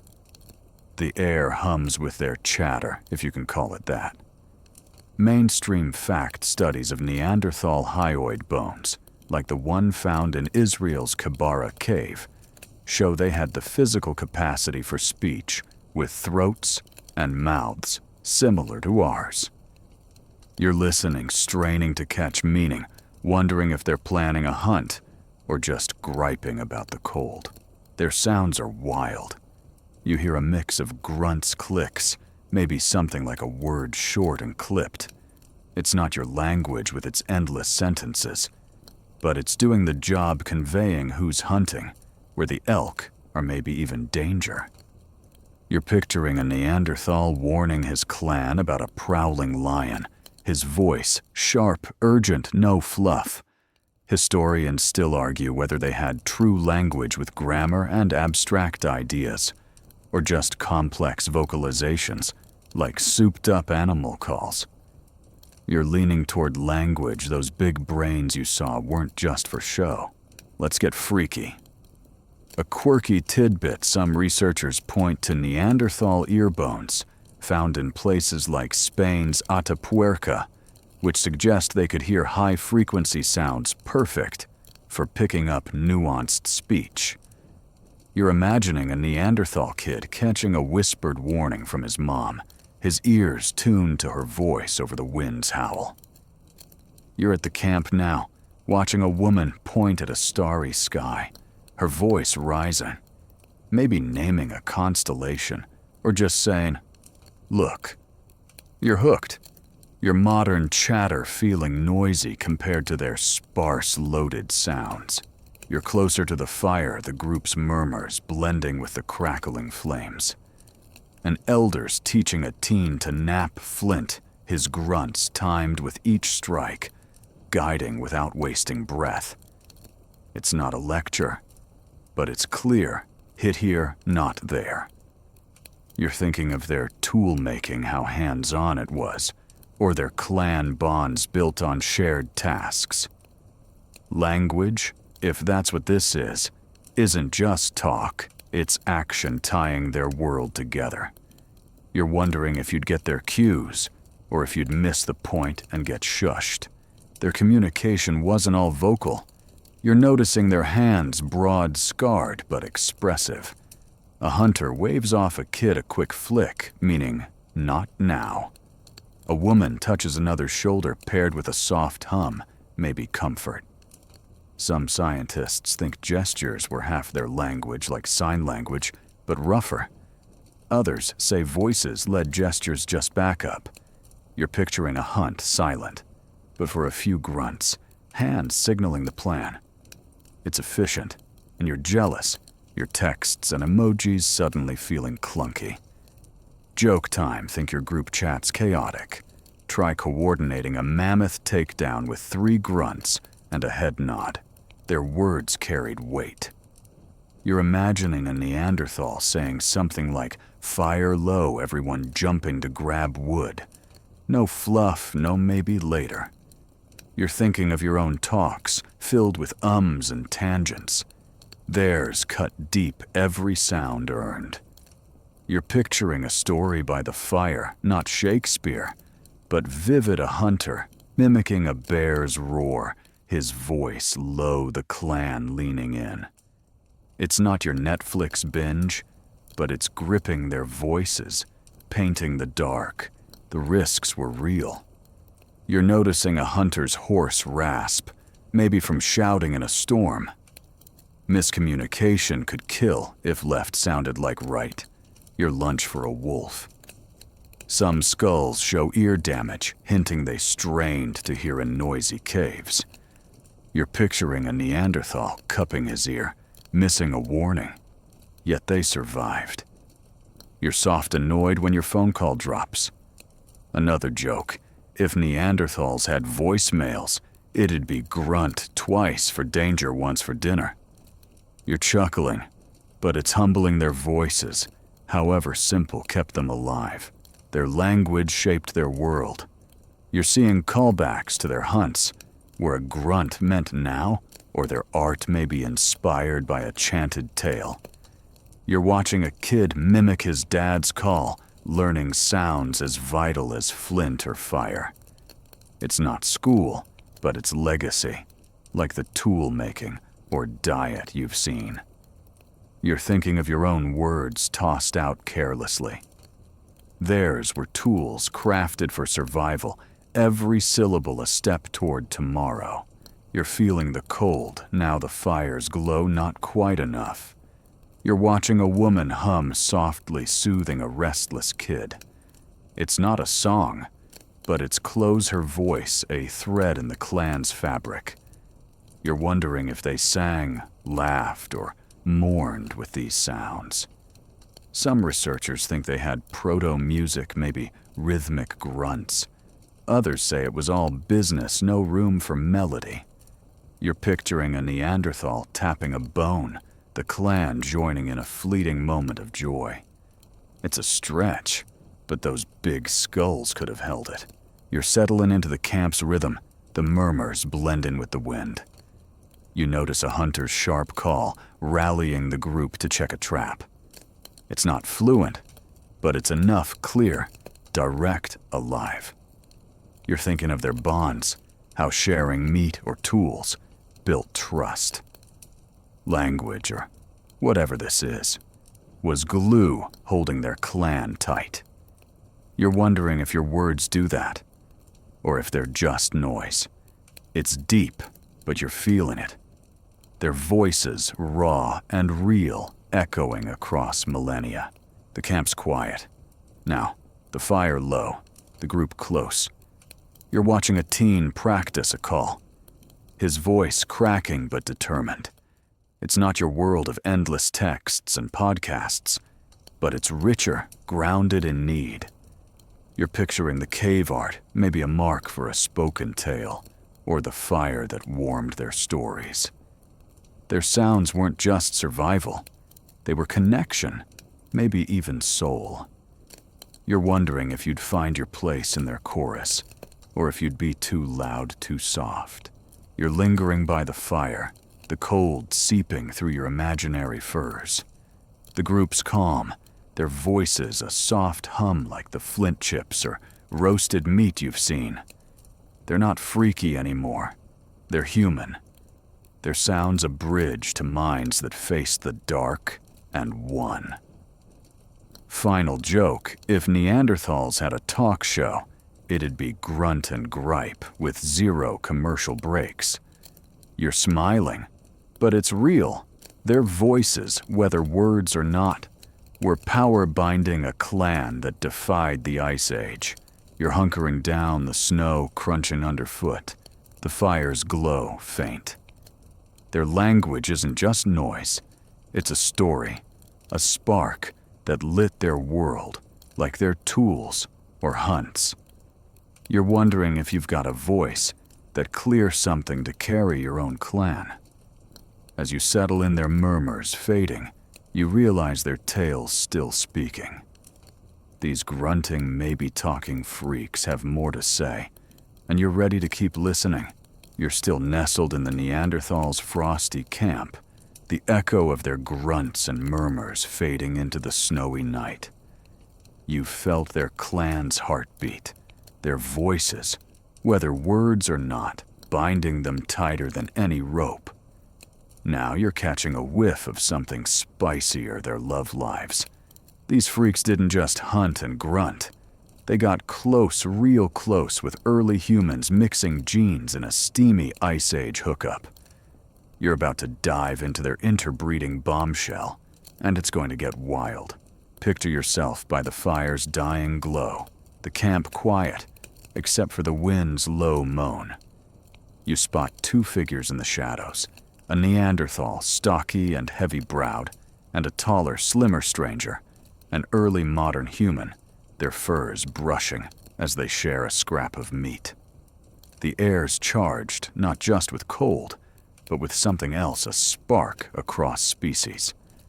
Mainstream fact genomic studies like those from Germany's Max Planck Institute show that non-African modern humans carry 1 to 2% Neanderthal DNA proof of interbreeding, roughly 50,000 years ago.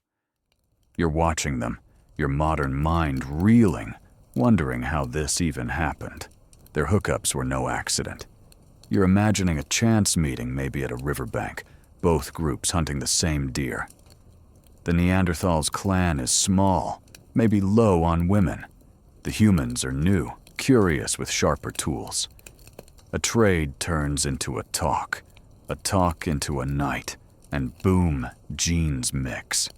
You're picturing a Neanderthal man, his wide nose sniffing the air, eyeing a human woman, her frame lean but strong. Historians still argue whether these were one-off flings or long-term pairings like prehistoric power couples. You're betting on a mix love's messy even in the Ice Age. Let's get freaky. A quirky tidbit, some Neanderthal DNA in us boosts immunity like a genetic gift from a fling 40,000 years ago. You're imagining a Neanderthal passing on a cold fighting gene during a snowy rendezvous, their kid tougher than either parent. You're back at the camp, now noticing how the 2 groups mingle, sharing fire, maybe tools, definitely glances. It's not Romeo and Juliet, but it's real, their differences. Those big brows, that slimmer jaw melting in the heat of survival. You're hooked, your dating apps feeling tame compared to this cross-species spark. You're closer to the fire watching the Neanderthal offer the human a flint blade their hands brushing. It's not just trade, it's trust, maybe attraction. You're thinking of their language, those grunts that might have carried a flirt, or their clan bonds open enough to let an outsider in. These weren't cold encounters, they were human, messy alive. You're picturing a night under the stars, furs piled high, 2 worlds colliding in a way that'd shape your own DNA. You're wondering if you'd be that bold, or if you'd stick to your own kind. The logistics are wild. You're imagining the challenges, different diets, maybe different sounds.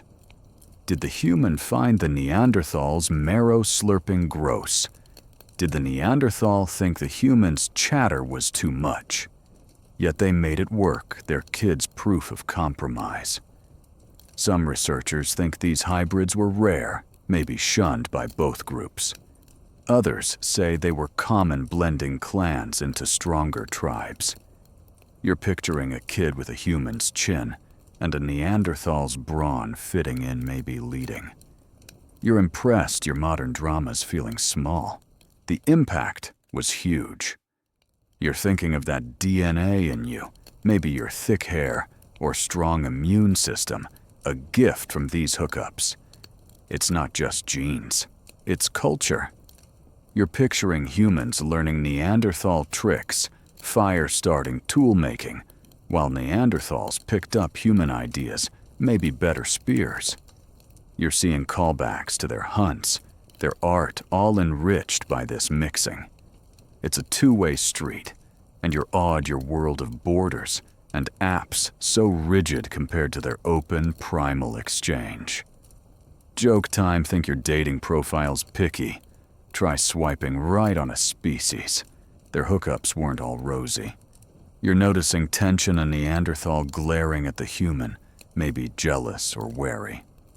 Some skeletons show violent injuries, hinting at clashes between groups. Mixing could have sparked fights, not just love. You're picturing a human stealing a Neanderthal's mate, fists flying only to share a fire the next night.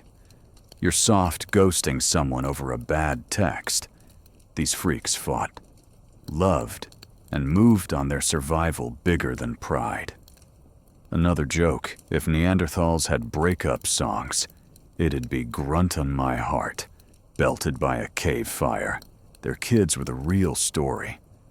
You're imagining a hybrid teen, strong, but lean, learning both clans' ways, Neanderthal spears, human knots. Some studies suggest hybrids were fertile, passing genes through generations. Others think they were less fit, struggling to belong. You're rooting for them, picturing a kid proving their worth with a perfect hunt. You're thinking of your own roots, how mixed your ancestry is. Their blending was raw, risky, but it worked, leaving traces in your blood. You're feeling the cold, now the fire's warmth fading. You're watching the Neanderthal and human sit closer, their shoulders touching, a quiet alliance. It's not just physical, it's a bridge, like the language or tools you've seen. They shared more than beds, they shared lives, ideas, futures. You're wondering if your world's is open, or if you'd turn away a stranger who didn't fit. It's deep, but you're feeling it. Their hookups weren't just flings. They were history rewriting who we are. The camp settling the pair in the shadows, now sharing a fur. You notice a kid nearby, his features mixed, human eyes, Neanderthal brow. He's proof this worked, a living link between worlds. You're thinking of their diet, how shared meat built trust, or their art may be inspired by a human's tale. Everything's connected. Love, survival, legacy. You're picturing your own connections, wondering if they'd hold in a world this raw. Their bonds, even across species, were iron forged in a tundra that didn't care. You're lingering by the fire, the cold seeping through your imaginary furs. The group's calm, the human now part of the rhythm, passing a bone to a Neanderthal kid. They're not freaky anymore. They're us, their hookups, a mirror of your own messy human heart. Final joke. If Neanderthals had a dating app, it'd be Tinder for tundra, matching brawn with brains. You're smiling, but it's real. Their interbreeding wasn't just wild. It was world-changing, a spark that lives in you. You're hunkering down, the snow soft underfoot. The fire's glow faint. Their love story isn't just a fling. It's a legacy, a gene-deep bond that shaped your own story, like their tools or hunts. You're wondering if you've got that kind of courage to connect across divides. As you settle in the camp's murmurs fading, you realize their tales still burning. These gene-mixing freaks have more to reveal, and you're ready to keep chasing their spicy secrets. You're still tucked into the Neanderthals' snowy camp, the faint warmth of their fire barely holding off the chill as you mull over their steamy human hookups that rewrote your DNA. You've seen their clans cling tight, their grunts carry meaning, and their tools slice through a brutal world. Now you're catching a whiff of something stranger, their medicine. These freaks didn't have pharmacies, but they patched themselves up with plants and grit using healing tricks that seem half wild, half genius. You're about to explore their quirky remedies, and it's going to get weirdly fascinating. Picture yourself near the camp's edge, the air sharp with frost and the scent of pine. A Neanderthal woman kneels by a wounded hunter, his arm gashed from a hunt, gone wrong, blood crusting in the cold. She's chewing a wad of leaves, spitting the green mush into her hand, then pressing it into the wound.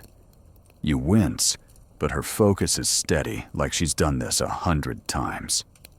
Mainstream fact analysis of Neanderthal dental plaque, like samples from Spain's El Cedron cave, reveals traces of poplar, which contains salicylic acid, a natural aspirin, showing they used plants for pain relief. You're watching her amazed, wondering how she learned this in a world without doctors. Their remedies are wild. You see her pull more plants from a hide pouch, maybe yarrow or chamomile known for soothing cuts. She's not guessing. Her hands move with purpose, crushing leaves with a stone, mixing them with fat to make a salve. You're picturing her clan passing this down, maybe watching animals chew certain plants when sick. Historians still argue whether Neanderthals had a true medical system or just stumbled on fixes through trial and error. You're betting on system. Nobody chews aspirin trees by accident and keeps doing it. Let's get freaky. A quirky tidbit, some Neanderthal bones like those in Croatia's Krapina show healed fractures alongside traces of mold in cave soil, hinting they might have used penicillin-like fungi to fight infections. You're imagining a Neanderthal smearing moldy dirt on a cut, not knowing why it works, just that it does. You're closer now, watching the woman wrap the hunter's arm with a strip of hide, the plant mush oozing. It's gross, but it's smart, and you're hooked, your modern medicine cabinet feeling like cheating.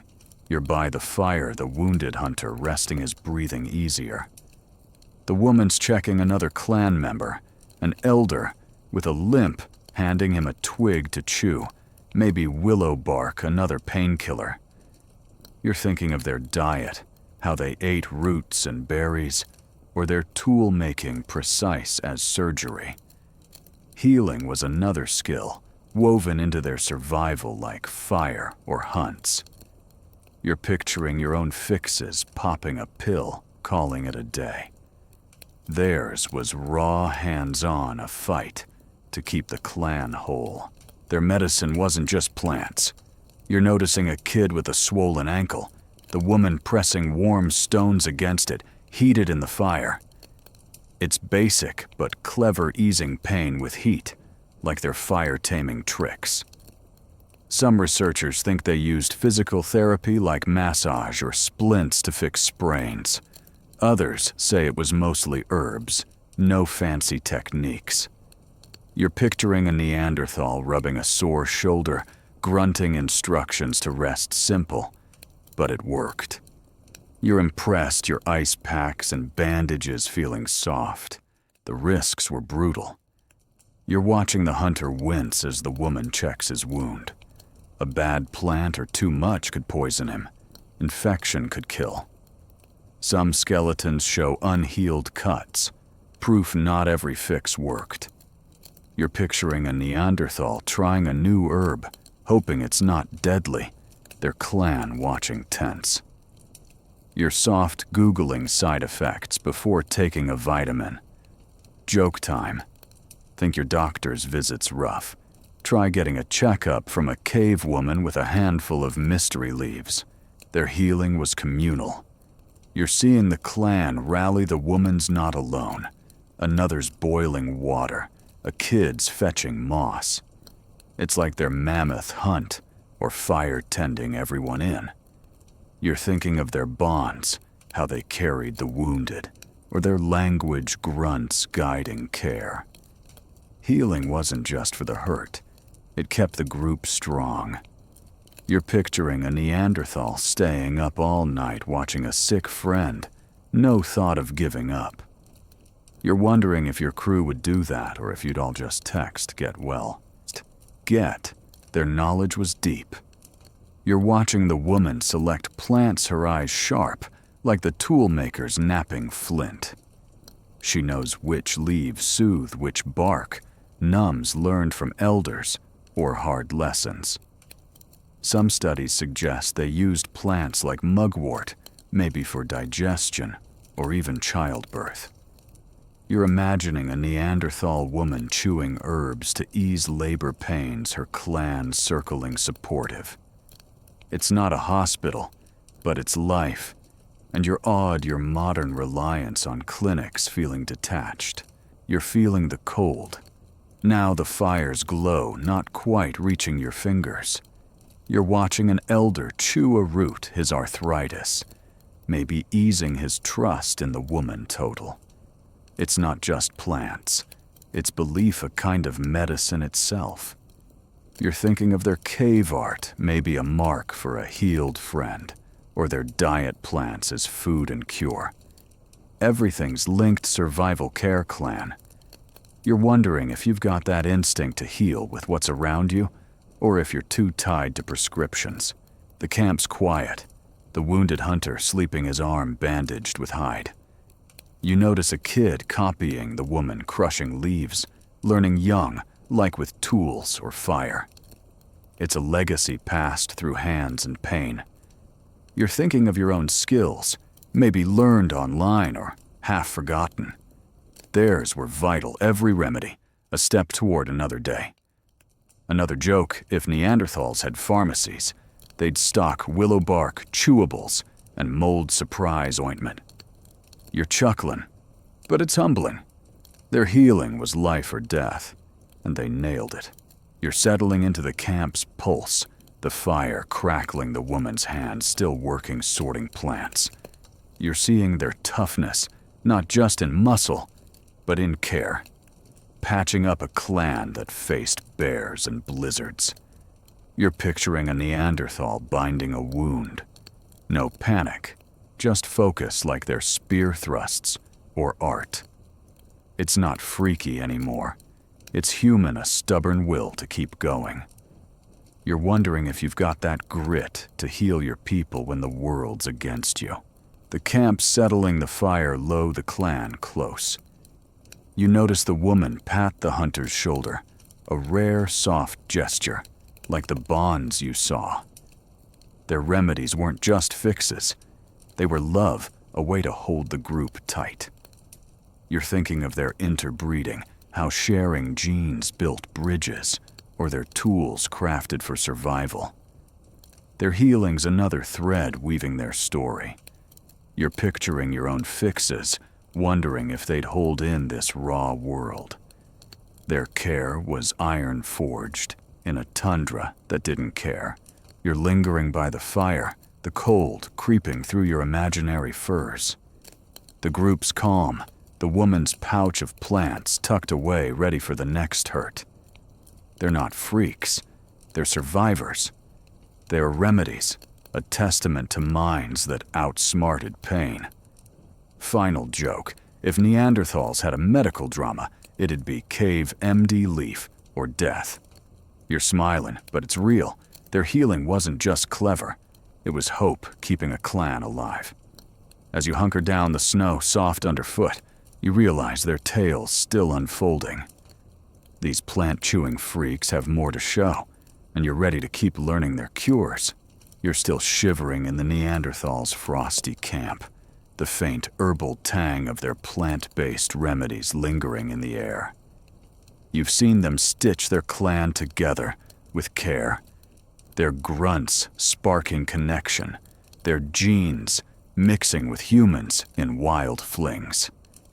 Now you're noticing their furs rough-patched, but oddly stylish, draped over shoulders like a prehistoric runway. You're about to dive into their fashion, wondering if these freaks dressed for survival or swagger, and it's going to get surprisingly chic. Picture yourself by the fire's glow, the snow outside glinting under a pale moon. A Neanderthal woman adjusts her cape, a patchwork of wolf and deer hides tied with sinew cords. It's not just a blanket, it's fitted, hugging her stocky frame with a hood to shield her face from the wind. Mainstream fact archaeological finds like hide scrapers and bone needles from sites in France's Combe Grenal show Neanderthals crafted tailored clothing, sewing furs into garments suited for Ice Age winters. Your eyeing her outfit impressed your modern coat feeling flimsy by comparison. Their fashion's practical, but fierce. You see a hunter in leggings and a tunic, the fur turned inward for warmth, the leather outer layer scraped smooth to repel snow. He's got boots, simple hide wraps, stuffed with grass for insulation. You're picturing him trudging through a blizzard, his gear holding up where your sneakers would shred. Historians still argue whether their clothes were purely functional or had social meaning, like status or clan identity. You're betting on both. Nobody stitches that carefully just to stay warm. Let's get freaky. A quirky tidbit: some sites, like Germany's Königsaue, have pierced animal teeth and shells, possibly worn as pendants or sewn onto clothes for flair. You're imagining a Neanderthal man with a bear-tooth necklace, strutting like he owns the tundra. You're closer now, noticing the woman's cape has bone beads dangling at the hem, catching the firelight. It's not Gucci, but it's bold, and you're hooked, wondering if she picked them for style or to flex her clan's hunting wins. You're by the fire watching a teen sew a patch onto a torn fur, his bone needle glinting. It's slow work, but precise, like they're tool-making or plant-mashing remedies. Clothing wasn't just protection, it was craft, another thread in their survival web. You're thinking of their mammoth hunt, how hides became outfits, or their fire used to soften leather.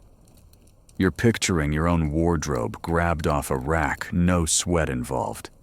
Theirs was blood and skill, and you're starting to respect the effort. Their process was intense. You're watching a man scrape a fresh hide with a flint blade, the stench of raw leather mixing with smoke. He's stretching it on a frame, rubbing in fat to make it supple. Maybe even brains for tanning. Gross, but effective. Some researchers think they waterproofed clothes with ochre or plant oils. Others say it was simpler, just scraping and sewing. You're picturing a Neanderthal testing his new cape in a storm, grinning when it holds. You're impressed, your dry, clean-only jacket feeling high maintenance. The stakes were high. You're noticing a kid shivering his fur, too thin maybe from a rushed job. Bad clothes meant frostbite, even death in this frozen hell. Some skeletons showed joint wear, hinting they carried heavy furs daily. You're picturing a Neanderthal hauling a wolf pelt through snow, her fingers numb but stitching anyway. You're soft, complaining about a chilly commute. Joke time: think your winter wardrobe's tough. Try sewing a parka while a hyena's sniffing your scraps. Their fashion was communal. You're seeing the clan pitch and a woman cuts, hides, a man punches holes, a kid knots cords. It's like their hunts or healing, everyone sharing the load. You're thinking of their bonds, how sharing meat built trust, or their language grunts guiding tasks. Clothes were a group effort keeping the clan warm and tight. You're picturing a Neanderthal gifting a new cape to a friend. No words, just a nod. You're wondering if your crew would share like that, or if you'd hoard your best jacket. Their style had flair. You're noticing a hunter's fur edged with foxtails swaying as he moves. It's not just warm, it's a statement maybe marking him as a top hunter. Some studies suggest clothes showed roles, hunters in tough hides, elders in softer furs. Others think it was practical, no room for show. You're picturing a Neanderthal woman adding beads to her hood, her clan noticing, maybe copying. It's not a fashion show, but it's close, and you're digging their subtle flex. You're feeling the cold. Now the fire's warmth fading. You're watching an elder adjust his fur, the seams tight, no gaps for the wind. It's not just clothing, it's armor, like their tools or remedies. You're thinking of their cave art, maybe a mark for a prized pelt, or their diet hides earned through bloody hunts. Everything's linked survival craft clan. You're wondering if your clothes say anything, or if they're just fabric, no story sewn in. The camp's busy, a woman teaching a kid to sew her hands guiding his needle, like the flint knapping or plant chewing lessons you've seen. It's a legacy passed through cold fingers. You're thinking of your own skills, maybe learned from a YouTube hack. Theirs were life every stitch, a shield against the tundra. Another joke, if Neanderthals had a fashion line, it'd be Fur Real, with a tagline, "Slay the cold," literally. You're chuckling, but it's humbling. Their clothes were survival stitched with purpose. You're settling into the camp's rhythm, the fire crackling, the clan's furs rustling as they move. You're seeing their toughness, not just in muscle, but in craft, dressing to defy a world that wanted them frozen. You're picturing a Neanderthal checking her seams. No panic, just focus like their spear thrusts are healing. It's not freaky anymore. It's human, a stubborn will to stay warm and proud. You're wondering if you've got that drive to wear your story like they did. The camp settling, the fire low, the clan close. You notice a kid in a new fur, oversized but warm. His grin wide as an elder adjusts it. Their fashion wasn't just function, it was identity. A way to stand tall in a brutal world. You're thinking of their interbreeding, how shared furs might have sparked trust, or their tools crafted with the same care. Their clothes are another thread weaving their story. You're picturing your own style, wondering if it'd hold up in this raw world. Their furs were iron forged in a tundra that didn't care. You're lingering by the fire, the cold seeping through your imaginary layers. The group's calm, their furs a patchwork of survival and swagger, like the flint blades or roasted meat you've seen. They're not freaks, they're survivors. Their fashion a testament to minds that outsmarted the cold. Final joke, if Neanderthals had a red carpet, it'd be a snowpath with furs stealing the show. You're smiling, but it's real. Their style wasn't just practical. It was power, keeping a clan alive and bold. As you hunker down, the snow soft underfoot, you realize their tales still unfolding. These fur-wearing freaks have more to strut, and you're ready to keep admiring their look. You're still hunkered down in the Neanderthals' snowy camp, the rustle of their stylish furs fading into the frosty night. You've seen them heal with plants, flirt across species, and craft tools that tame a wild world. Now you're drawn to something heavier, their graves. These freaks didn't just live fiercely. They buried their dead with care, hinting at beliefs that reach beyond survival. You're about to investigate their burial rituals, decoding what they meant, and it's going to get deep. Picture yourself standing at the edge of a rocky outcrop, the wind carrying the scent of earth and pine. Below, a Neanderthal clan gathers around a shallow pit, their faces solemn, lit by flickering torchlight. In the pit lies one of their own, a hunter. His fur cape draped over him, a flint blade tucked by his side. Mainstream fact archaeological sites, like France's La Ferricie, reveal Neanderthal burials dating back 70,000 years, with bodies often placed in fetal positions, sometimes with tools or bones as grave goods. You're watching your breath catching, feeling the weight of their loss. Their rituals are striking. You see the clan move with purpose, one scattering ochre powder over the body, its red stain vivid against the pale fur. Another places a deer antler near the hunter's hand, maybe a symbol, maybe a tool for the beyond. You're picturing their cave art, those cryptic marks, or their furs sewn with care, both echoing this deliberate act. Historians still argue whether these burials were spiritual, pointing to an afterlife belief, or practical, just honoring the dead.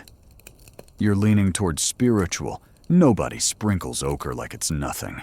Let's get freaky. A quirky tidbit at Iraq's Shanadar cave. One burial was found with pollen traces, suggesting flowers were placed with the body, a possible sign of mourning or ritual. You're imagining a Neanderthal woman picking blooms, her heavy brow furrowed, laying them gently in the grave.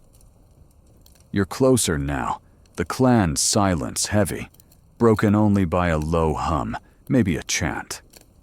It's not your world of funerals and flowers, but it's raw, and you're hooked, wondering what they believed about death's other side.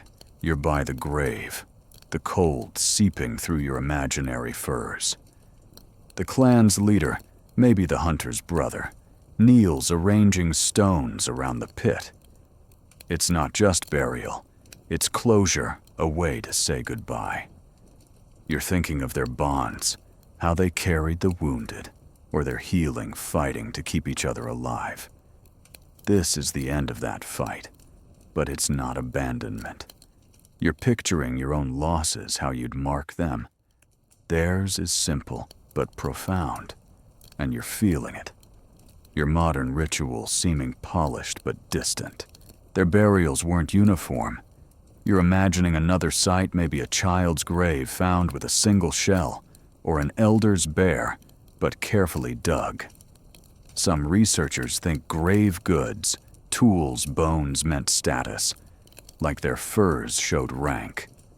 Others say they were gifts for use in some afterlife. You're picturing a Neanderthal tucking a spear by a friend, hoping he'd hunt again. It's not your heaven or hell, but it's hope, and you're impressed, your skepticism softening in the face of their care. The effort was huge. You're noticing the pit's edges dug with antlers, or stones no easy task in frozen ground. The clan's hands are dirty, their faces tired, but they keep working like they're hunts or tool making. You're thinking of their fire tended with precision, or their remedies mixed with grit. Burial was another task, binding them even in death. You're picturing a Neanderthal digging through frost, his breath steaming, driven by something bigger than survival. You're soft, leaning on others to handle your grief. Joke time, think your funeral's planned. Try digging a grave with a deer horn and zero coffee. Their beliefs are a mystery. You're watching the clan step back, the grave filled a mound of earth marking the spot. Do they think the hunter's spirit lingers, hunts in some starry plain?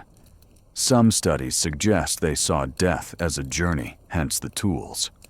Others think it was respect, no metaphysics needed. You're picturing a Neanderthal staring at the grave, his big brain wrestling with questions. You still ask what's next. It's heavy, and you're wondering if your answers are any clearer. The clan's not alone in this. You're noticing a kid watching, clutching a bone, learning death's place in their world, like he learned to nap flint or chew plants. It's a legacy like their language, or furs passed through quiet acts. You're thinking of your own lessons, maybe a talk about loss half forgotten. Theirs were vivid, etched in earth and ochre. Another joke, if Neanderthals had eulogies, it'd be, "He speared well rest," now short and sweet. You're chuckling, but it's humbling. Their rituals were life even at its end. Their burials tied them to the land. You're seeing the mound blending with the tundra, like their caves or fire pits. Some graves were reused clans returning maybe to honor or connect. You're thinking of their interbreeding, how mixing genes built bridges, or their diet shared to survive. Burial was another bridge, linking past and present. You're picturing a Neanderthal visiting an old grave, leaving a stone, a silent nod to the dead. You're wondering if your roots run that deep, or if you're too busy to look back. You're feeling the cold now, the fire's glow faint. You're watching an elder sprinkle more ochre, her hand steady like the healers or tool makers you've seen. It's not just a grave. It's a story like their art or hunts. You're starting to get why they're freaks, not just for living, but for caring, giving death meaning in a world that didn't. You're picturing your own end, what you'd leave behind. Theirs was earth and memory, and it's hitting you hard, your modern life so fleeting. The camp's still the clan gathering closer, their torchlight softening the dark. You notice a woman touch the mound, a fleeting gesture, like the bonds or remedies you've seen. Their burials weren't just ritual. They were love, a way to hold the dead close. You're thinking of their tools crafted with care, or their voices carrying trust. Death was another thread weaving their story. You're picturing your own people, wondering if you'd dig for them, mark their place with such weight. Their care was iron forged in a tundra that didn't care. You're lingering by the grave, the cold, biting your fingers. The group's calm, their torches low, the mound a silent sentinel. They're not freaks. They're human. Their burials, a testament to hearts that felt loss and kept going. Final joke, if Neanderthals had tombstones, they'd read, "Speared mammoths loved hard." You're smiling, but it's real. Their rituals weren't just tradition. They were defiance, claiming meaning from death. As you hunker down, the snow crunching underfoot, you realize their tale's still unfolding. These grave-digging freaks have more to share, and you're ready to keep honoring their dead. You're still crouched in the Neanderthals' icy camp, the solemn weight of their ochre-dusted graves settling into your bones. You've watched them bury their dead with care, mix genes with humans, and stitch furs into armor against the cold. Now you're feeling the air shift, the tundra's bite sharpening as the world around them changes. These freaks didn't just survive. They battled a shifting climate that reshaped their lives tougher than any modern storm. You're about to see them as climate change warriors, and it's going to get fierce. Picture yourself standing on a windswept plain, the snow thinner than before, patches of muddy grass peeking through. The glaciers in the distance are shrinking, and the air carries a faint warmth, then snaps back to freezing. This is the Ice Age's roller coaster, roughly 100,000 to 40,000 years ago, when Europe swung between frigid spells and brief thaws. Mainstream fact, paleoclimate data, like ice cores from Greenland, show Neanderthals endured rapid temperature shifts, some dropping 10 degrees in decades, forcing them to adapt or die. You're scanning the horizon, feeling the ground's unease, wondering how they kept up. Their resilience is unreal. You see a Neanderthal hunter adjust his fur cape lighter, now, as he tracks a herd of reindeer moving north. The mammoths you saw them hunt are scarcer, pushed to colder ranges by warming spells. They're not panicking, they're pivoting, targeting smaller game like deer or ibex. You're picturing their tool making, those sharp flint blades now crafted for faster prey. Historians still argue whether Neanderthals planned for climate shifts or reacted on the fly. You're betting on planning. Nobody swaps mammoths for rabbits without a strategy. Let's get freaky. A quirky tidbit: some cave sites like Spain's Abric Romani show layers of shellfish remains during warmer periods, hinting Neanderthals fished when land game dwindled. You're imagining a Neanderthal wading into a chilly stream, spearing fish with a sharpened stick, his clan cheering from the bank. You're closer now, watching them set up camp near a river, not a cave, as the tundra opens into scrubland. It's not their usual setup, but it works, and you're hooked, your modern climate worries feeling soft compared to their raw adaptability. You're by the fire, the clan roasting fish instead of elk. The smell sharp and briny. They're not just eating, they're rethinking their diet, shifting like their furs or tools. You're thinking of their remedies, how they chewed plants for pain, or their burials marked with ochre. Climate forced change everywhere, food, shelter, survival. You're picturing your own life, maybe recycling or driving less. Theirs was all in, every choice, a fight to outlast a world turning upside down. Their camps were mobile. You're noticing their gear: lighter hides, fewer heavy furs, tools packed for travel. As forests grew in warmer spells, they followed game, setting up temporary shelters with branches and skins. Some researchers think they had seasonal roots like nomads. Others say they stayed put, adapting in place. You're picturing a Neanderthal scouting a new valley, his big brain mapping water and prey. You're impressed, your GPS-dependent hikes no match for their instinct. The challenges were brutal. You're watching a kid shiver, the clan's furs too light for a sudden freeze. Warmer periods brought floods, colder ones locked rivers in ice. Some skeletons show stress, marks bones, weakened by lean years when game vanished. You're picturing a Neanderthal trekking through mud, his spear useless, without prey, yet pushing on. You're soft grumbling about a rainy commute. Joke time, think your weather app's vital. Try predicting a glacier's mood with just your gut. Their ingenuity shone through. You're seeing them use fire, smarter, smaller hearths for quick camps, saving wood when trees were sparse. They crafted new tools, like notched blades, for cutting plants as forests spread. You're thinking of their language, grunts, signaling new plans, or their bonds, holding tight through hunger. Climate didn't break them. It sharpened them like their flint. You're picturing a Neanderthal drying fish for winter, her hand steady, no panic. You're wondering if you'd adapt that fast, or just complain about the thermostat. The social side was key. You're watching the clan share a meager catch, no one hogging the fish. In tough times, they leaned harder on each other, like when they carried the wounded or buried their dead.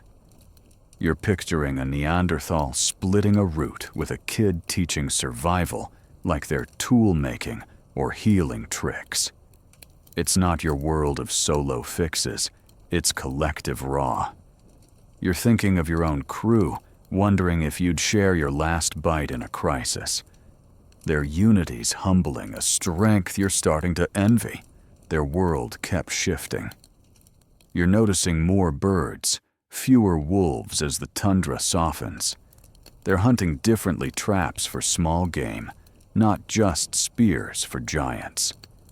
Some studies suggest they used nets, maybe learned from humans they met in those spicy hookups.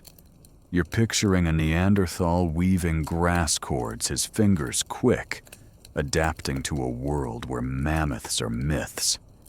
You're impressed your modern reliance on stores, feeling lazy compared to their hustle. You're feeling the air's unease, now warmer, but fickle. The fire's glow not quite enough. You're watching an elder scan the sky, maybe sensing a freeze coming like their plant-chewing instincts. It's not science, but it's wisdom hard-won through centuries of change. You're thinking of their graves marked for memory, or their furs sewn for new weather. Everything's connected survival clan adaptation. You're wondering if your world's as flexible, or if you're stuck whining about heat waves. The camp's leaner, the clan moving lighter, their eyes sharp for change. You notice a woman teaching a kid to spot fish, her gestures quick like they're fire tending or art.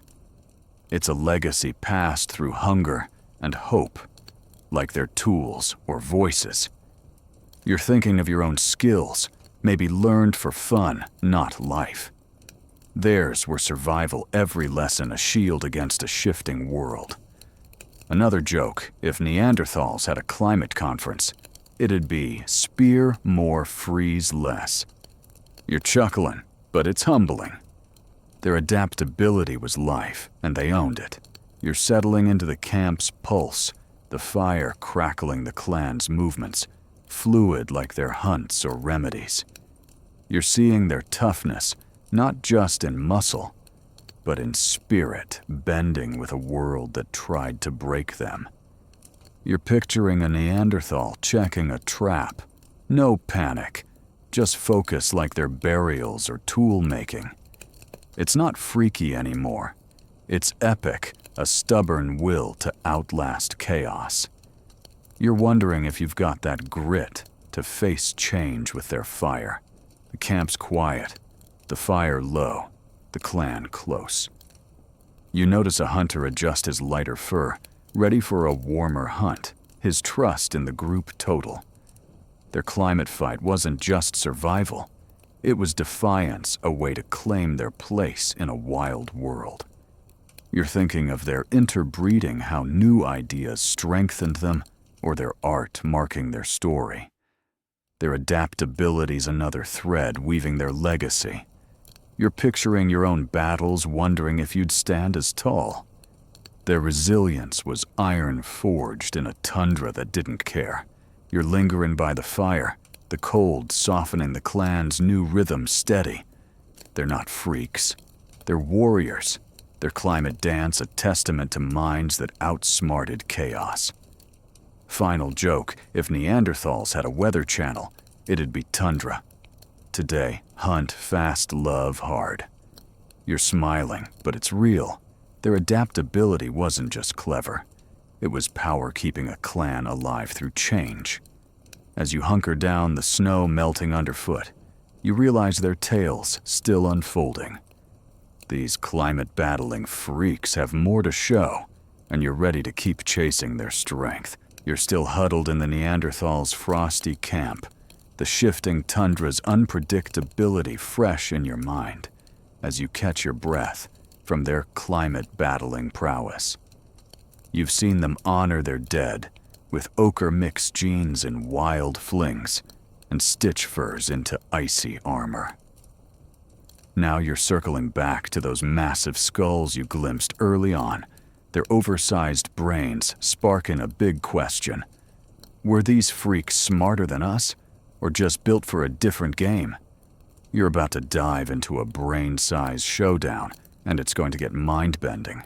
Picture yourself by the fire's fading glow, the clan's heavy-browed faces, half lit, their eyes sharp, despite the cold night. You're imagining their skulls, again those hefty craniums you pondered, packed with more gray matter than your own.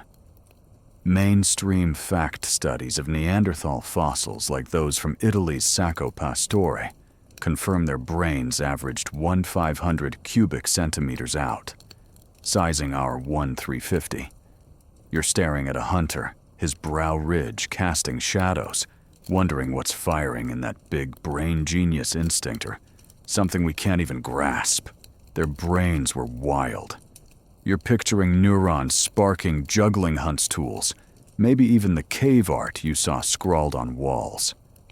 That brain had to track elk through blizzards read, shifting weather, and recall which plants soothe pain. You're thinking of their climate pivots swapping mammoths for fish, or their burials planned with eerie care. It's not your multitasking emails, playlists, deadlines, but it's intense, every thought a bet on survival. Historians still argue whether their brain size meant superior smarts or just more horsepower for physical demands.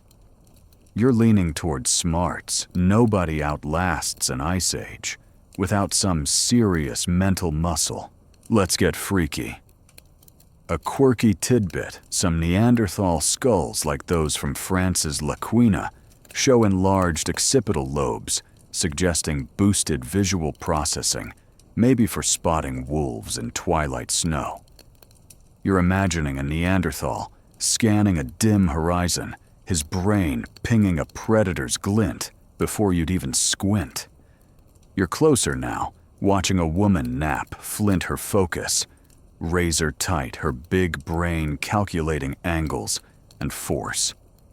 It's not your world of apps and algorithms, but it's brilliant. And you're hooked, your own head feeling a tad underpowered. You're by the fire. The clan's murmurs blending with the wind, like the maybe language you strain to decode. You're wondering what those brains did with those grunts. Spin stories, plan hunts, or just bark orders. You're thinking of their tool-making precise as surgery, or their clan bonds navigating drama without a meltdown. That brain wasn't just big, it was versatile, wired for a life where one slip meant death. You're picturing your own mind cluttered with trivia and notifications. Theirs was lean every neuron a survival tool, and you're a bit jealous of the clarity. Their thinking wasn't like yours. You're noticing a hunter's gaze locked on a spear he's sharpening, not distracted by what-ifs. Some researchers think their brains leaned hard into focus, hunting, crafting, surviving, not abstract ideas like math or gods. Others point to their art or graves, arguing for imagination, maybe even wonder. You're picturing a Neanderthal staring at the stars, not mapping them, but feeling something, maybe awe, maybe fear. It's not your philosophy seminar, but it's deep, and you're wondering if your scattered thoughts are progress or just static.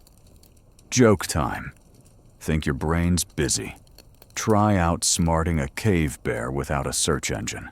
The cost was steep. You're imagining the calories that brain burned thousands a day on top of their meat-heavy diet you tasted. Some skeletons show malnutrition marks, proof lean winters, hit hard, especially with big brains to feed. You're picturing a Neanderthal skipping a meal, his head throbbing yet still carving a blade. You're soft, grumpy without your morning coffee. Their brains were gas guzzlers, but they paid the price, no complaints. You're impressed, your modern reliance on snacks feeling lazy by comparison. Their brain power shaped their world. You're seeing callbacks to their hunts, where split-second decisions downed mammoths, or their remedies mixing plants with uncanny know-how.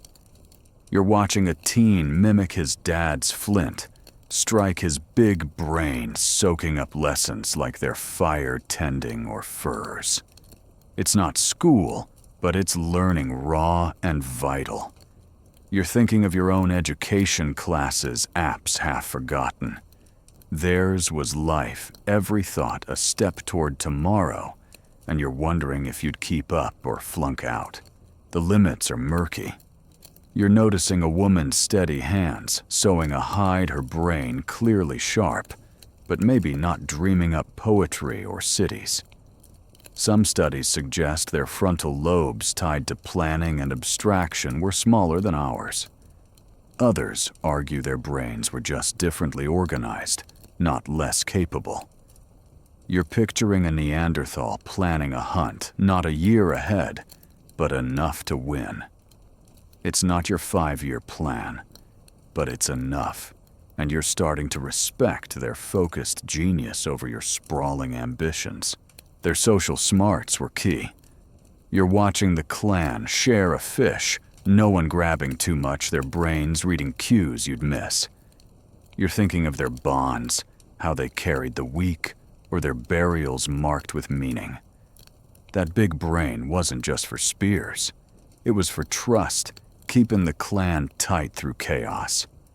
You're picturing your own social game texts. Likes may be ghosting a friend.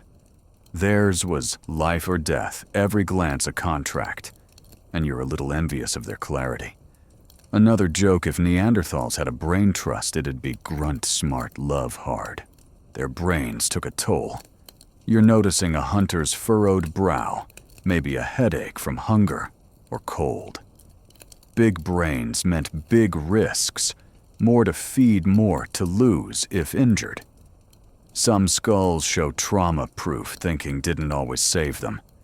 You're picturing a Neanderthal with a concussion still leading a hunt, his clan counting on him. You're soft, calling in sick for a cold. Their resilience is humbling, a reminder of what those brains were built for, not comfort, but survival. You're feeling the cold. Now the fire's glow not quite reaching your toes. You're watching an elder, his eyes sharp, teaching a kid to spot tracks. His big brain still firing despite age. It's not just size, it's adaptability, like their climate shifts or healing tricks. You're thinking of their art, maybe a spark of imagination, or their hookups blending minds with humans. Everything's linked survival, thought clan. You're wondering if your brain's as tough or if it's too soft for their world. The camp's quiet. The clan close their big brains humming in the dark. You notice a woman pause, staring at the fire, maybe thinking beyond the next hunt. Their brains weren't just tools. They were stories, holding a world you're only glimpsing. You're thinking of their tools, sharp as their minds, or their graves deep as their thoughts. Their brain power's another thread weaving their legacy. You're picturing your own mind, wondering if it'd hold up in their raw reality. Their thoughts were iron forged in a tundra that didn't care. You're lingering by the fire, the cold biting your fingers. The group's calm, their brains a silent engine, like the flint blades or roasted fish you've seen. They're not freaks, they're thinkers. They're big brains, a testament to a life that demanded everything. Final joke, if Neanderthals had IQ tests, they'd ace survive or bust and flunk, overthink it. You're smiling, but it's real. Their brains weren't just big. They were power, outsmarting a world that wanted them gone. As you hunker down, the snow crunching underfoot, you realize their tale's still unfolding. These brainy freaks have more to reveal, and you're ready to keep probing their minds. You're still shivering in the Neanderthals' frosty camp. The weight of their massive brains, those 1/500 cubic centimeter powerhouses, still rattle in your thoughts. You've seen them outsmart climate swings, honor their dead with ochre and spark flings that reshaped your DNA. Now you're facing a darker mystery, their end. These freaks ruled the tundra for millennia, then vanished, leaving only bones and questions. You're about to probe why Neanderthals went extinct, and it's going to get haunting. Picture yourself on a thawing plain, the snow patchy, the air less biting than before. The camp's quieter, fewer furs, fewer faces. The clan's still here, but the world feels emptier. The herds thinner, the caves lonelier. This is the twilight of the Neanderthals around 40,000 years ago when their story fades. Mainstream fact fossil records like those from Spain's Zafaria Cave show Neanderthals dwindled as modern humans spread across Europe, their last traces dating to about 38,000 years ago. You're watching a hunter scan a barren horizon, his heavy brow furrowed, and you feel the void creeping in. Their decline was complex. You're imagining multiple blows, climate-warming game, vanishing humans, encroaching. The tundra's shifting like you saw pushing mammoths north, leaving smaller prey that need new tricks. Neanderthals adapted spearing fish and weaving nets. But it wasn't enough. You're picturing their big brains built for focus, maybe struggling with rapid change. Historians still argue whether climate competition, or something else like disease, pushed them over the edge. You're leaning toward a mixed nature and humans ganging up on these freaks. Let's get freaky. A quirky tidbit, some studies like those on Gibraltar's Gorham's Cave suggest Neanderthals survived longer in isolated pockets, clinging to cliffs where humans hadn't reached. You're imagining a lone clan tucked in a coastal cave, spearing seals, their fires burning defiantly. You're closer now, watching this camp, noticing their tools still sharp, but fewer like their numbers.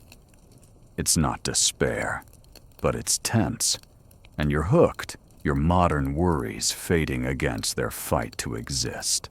You're by the fire, the clan smaller, sharing a lean rabbit instead of an elk. You're thinking of their diet, how they stretched every calorie, or their climate hacks pivoting to new game. Extinction wasn't sudden, they fought it tooth and claw. Some researchers think modern humans outcompeted them, their lighter bodies and sharper tools winning more hunts. Others point to interbreeding, like those spicy hookups diluting Neanderthal genes until they blended away.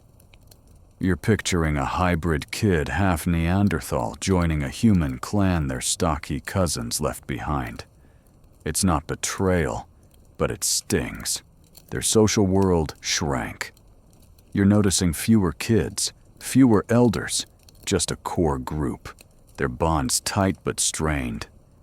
You're thinking of their clan life, how sharing meat or furs held them together, or their burials marking love in ochre. As numbers dropped, those bonds couldn't stretch far enough. You're picturing a Neanderthal woman, her cave emptier, still sewing a fur, her hands steady but lonely. You're soft stressed by a missed call. Their loss was existential, and you're feeling it, your modern life so full yet fragile. Competition was brutal. You're imagining humans nearby, their camps bigger, their spears thinner, maybe even bows. Some studies suggest humans had wider trade networks, swapping obsidian for food, outpacing, Neanderthal bartering. You're picturing a human offering a better blade luring game, or even Neanderthal allies. You're thinking of their tools, flint sharp but static, or their language grunts less flexible than human chatter. You're wondering if you'd pick the human camp or stay loyal to these freaks. It's heavy and you're torn. Disease might have hit hard. You're noticing a hunter cough, his frame weaker than the mammoth-slaying badasses you saw. Some theories propose humans brought pathogens like prehistoric flu that Neanderthal immune systems, despite those interbred genes, couldn't handle. You're picturing a clan halved by fever, their plant remedies failing. You're soft popping pills for a sniffle. Joke time, think your cold's bad. Try fighting a virus with nothing but willow bark and hope. their struggles humbling a reminder of how thin survival's thread was. Their brains couldn't save them. You're thinking of those big skulls wired for focus, maybe too rigid for a world where humans thrived on flexibility. You're picturing a Neanderthal planning a hunt, perfect for yesterday's tundra, but missing the new game trails humans followed. Some argue their culture art burials tools was rich, but slow to change. You're seeing their cave marks beautiful but fixed, unlike human symbols spreading fast. You're wondering if your own mind always chasing trends would have fared better or burned out. Their isolation hurt. You're watching the clan move their camp lighter heading for a cave where others might not follow. You're thinking of their climate shifts, how they tracked game to new lands, or their graves tying them to place. But as humans filled valleys, Neanderthals retreated, their world shrinking. You're picturing a last hunter, his clan gone napping a blade alone. It's not your world of crowded cities, but it's raw, and you're feeling the ache of their fading footprint. You're by the fire. The clan's faces drawn, their eyes still fierce, but tired. You're thinking of their furs, sewn for warmth, or their remedies fighting pain. Everything they built tools, Bond's art wasn't enough against a world tilting away. You're picturing your own life, how you'd handle losing everything. Their fight was all in, no surrender, and you're starting to respect their defiance even as it failed. Another joke, if Neanderthals had an extinction party, it'd be last grunt standing with no RSVP.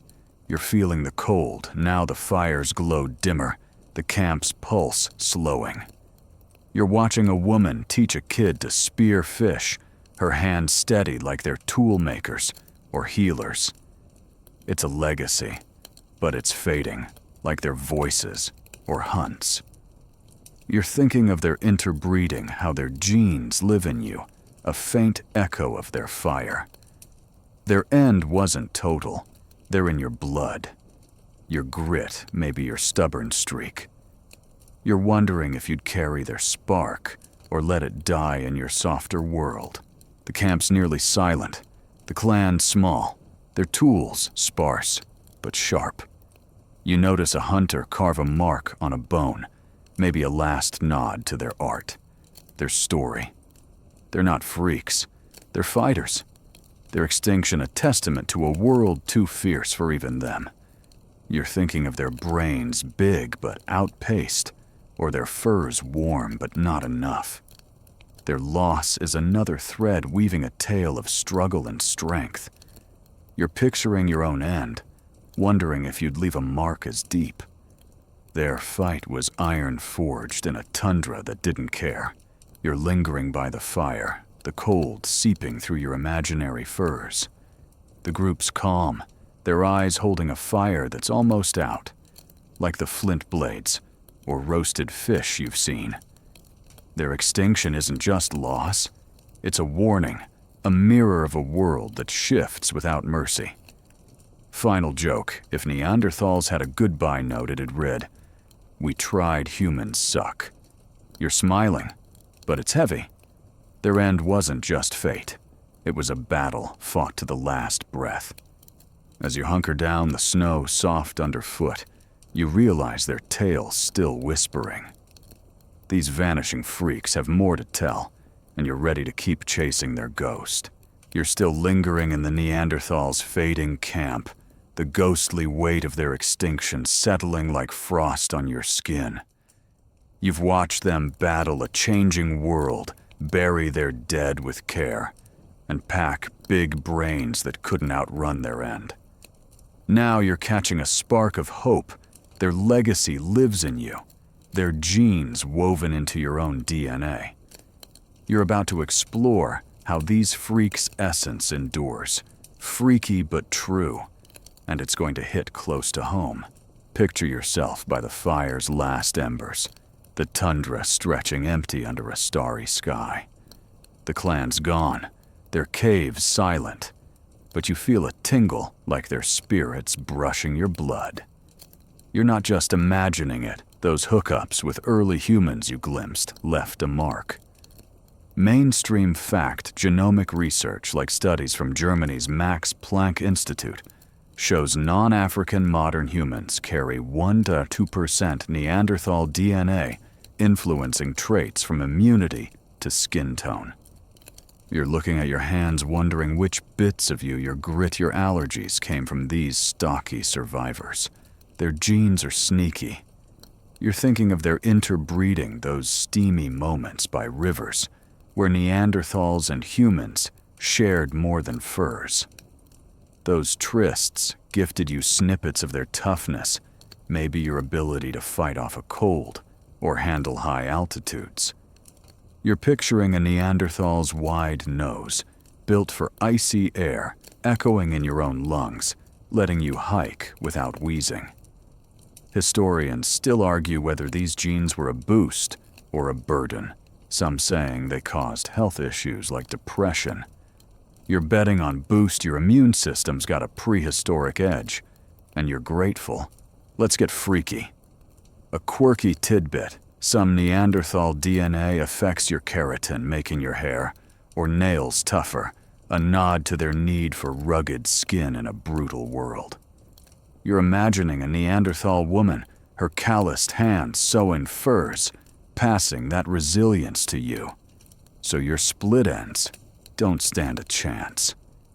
You're closer to the fire, feeling your pulse, knowing their strength, those tank-like muscles that mammoth-slaying grit lives in your bones, even if you're more couch than cave. It's wild, and you're hooked, your modern self feeling a bit more primal. You're reflecting on their world, how their big brains planned hunts, their remedies, soothed wounds, their art-marked caves. That DNA in you isn't just biology. It's a story linking you to their fires, their clans, their defiance. You're thinking of their extinction, how they faded as humans surged, yet their genes slipped through, hitching a ride in your blood. You're picturing your own traits, maybe your stubborn streak, or love for a good steak, tracing back to their tundra hustle. It's not just science, it's personal, and you're feeling a strange pride. Their legacy isn't all rosy. You're wondering about the trade-offs. Some studies link Neanderthal DNA to higher risks of diabetes or blood clots. You're picturing a Neanderthal, his big brain burning calories may be prone to stress, in lean times, passing that edge to you. You're soft-popping vitamins to stay balanced while they chewed plants and kept going. You're thinking of their climate fights, their burials, how they faced loss with ochre and grit. Their genes in you are a double-edged flint toughness with a catch, and you're starting to respect the balance. You're by the fire, the camp's ghost, whispering through the snow. You're noticing your own resilience, maybe how you pushed through a tough day, a faint echo of their mammoth hunts or tool-making focus. You're thinking of their language, those grunts binding clans, or their furs sewn for survival. Your DNA carries their spark, not just in cells, but in spirit, your drive, your loyalty, maybe your love for a cozy fire. You're wondering if you'd honor that legacy or let it fade like their caves. It's deep, and you're feeling it, your modern life so distant, yet tied to their struggle. Their genes shaped culture too. You're imagining early humans fresh from those hookups, learning Neanderthal tricks, fire-starting spear crafting, maybe even art. You're picturing a hybrid kid, half Neanderthal, teaching his human clan to harden spear tips, their big-brained savvy spreading. Some researchers think Neanderthal DNA influenced human behavior, like risk-taking or creativity.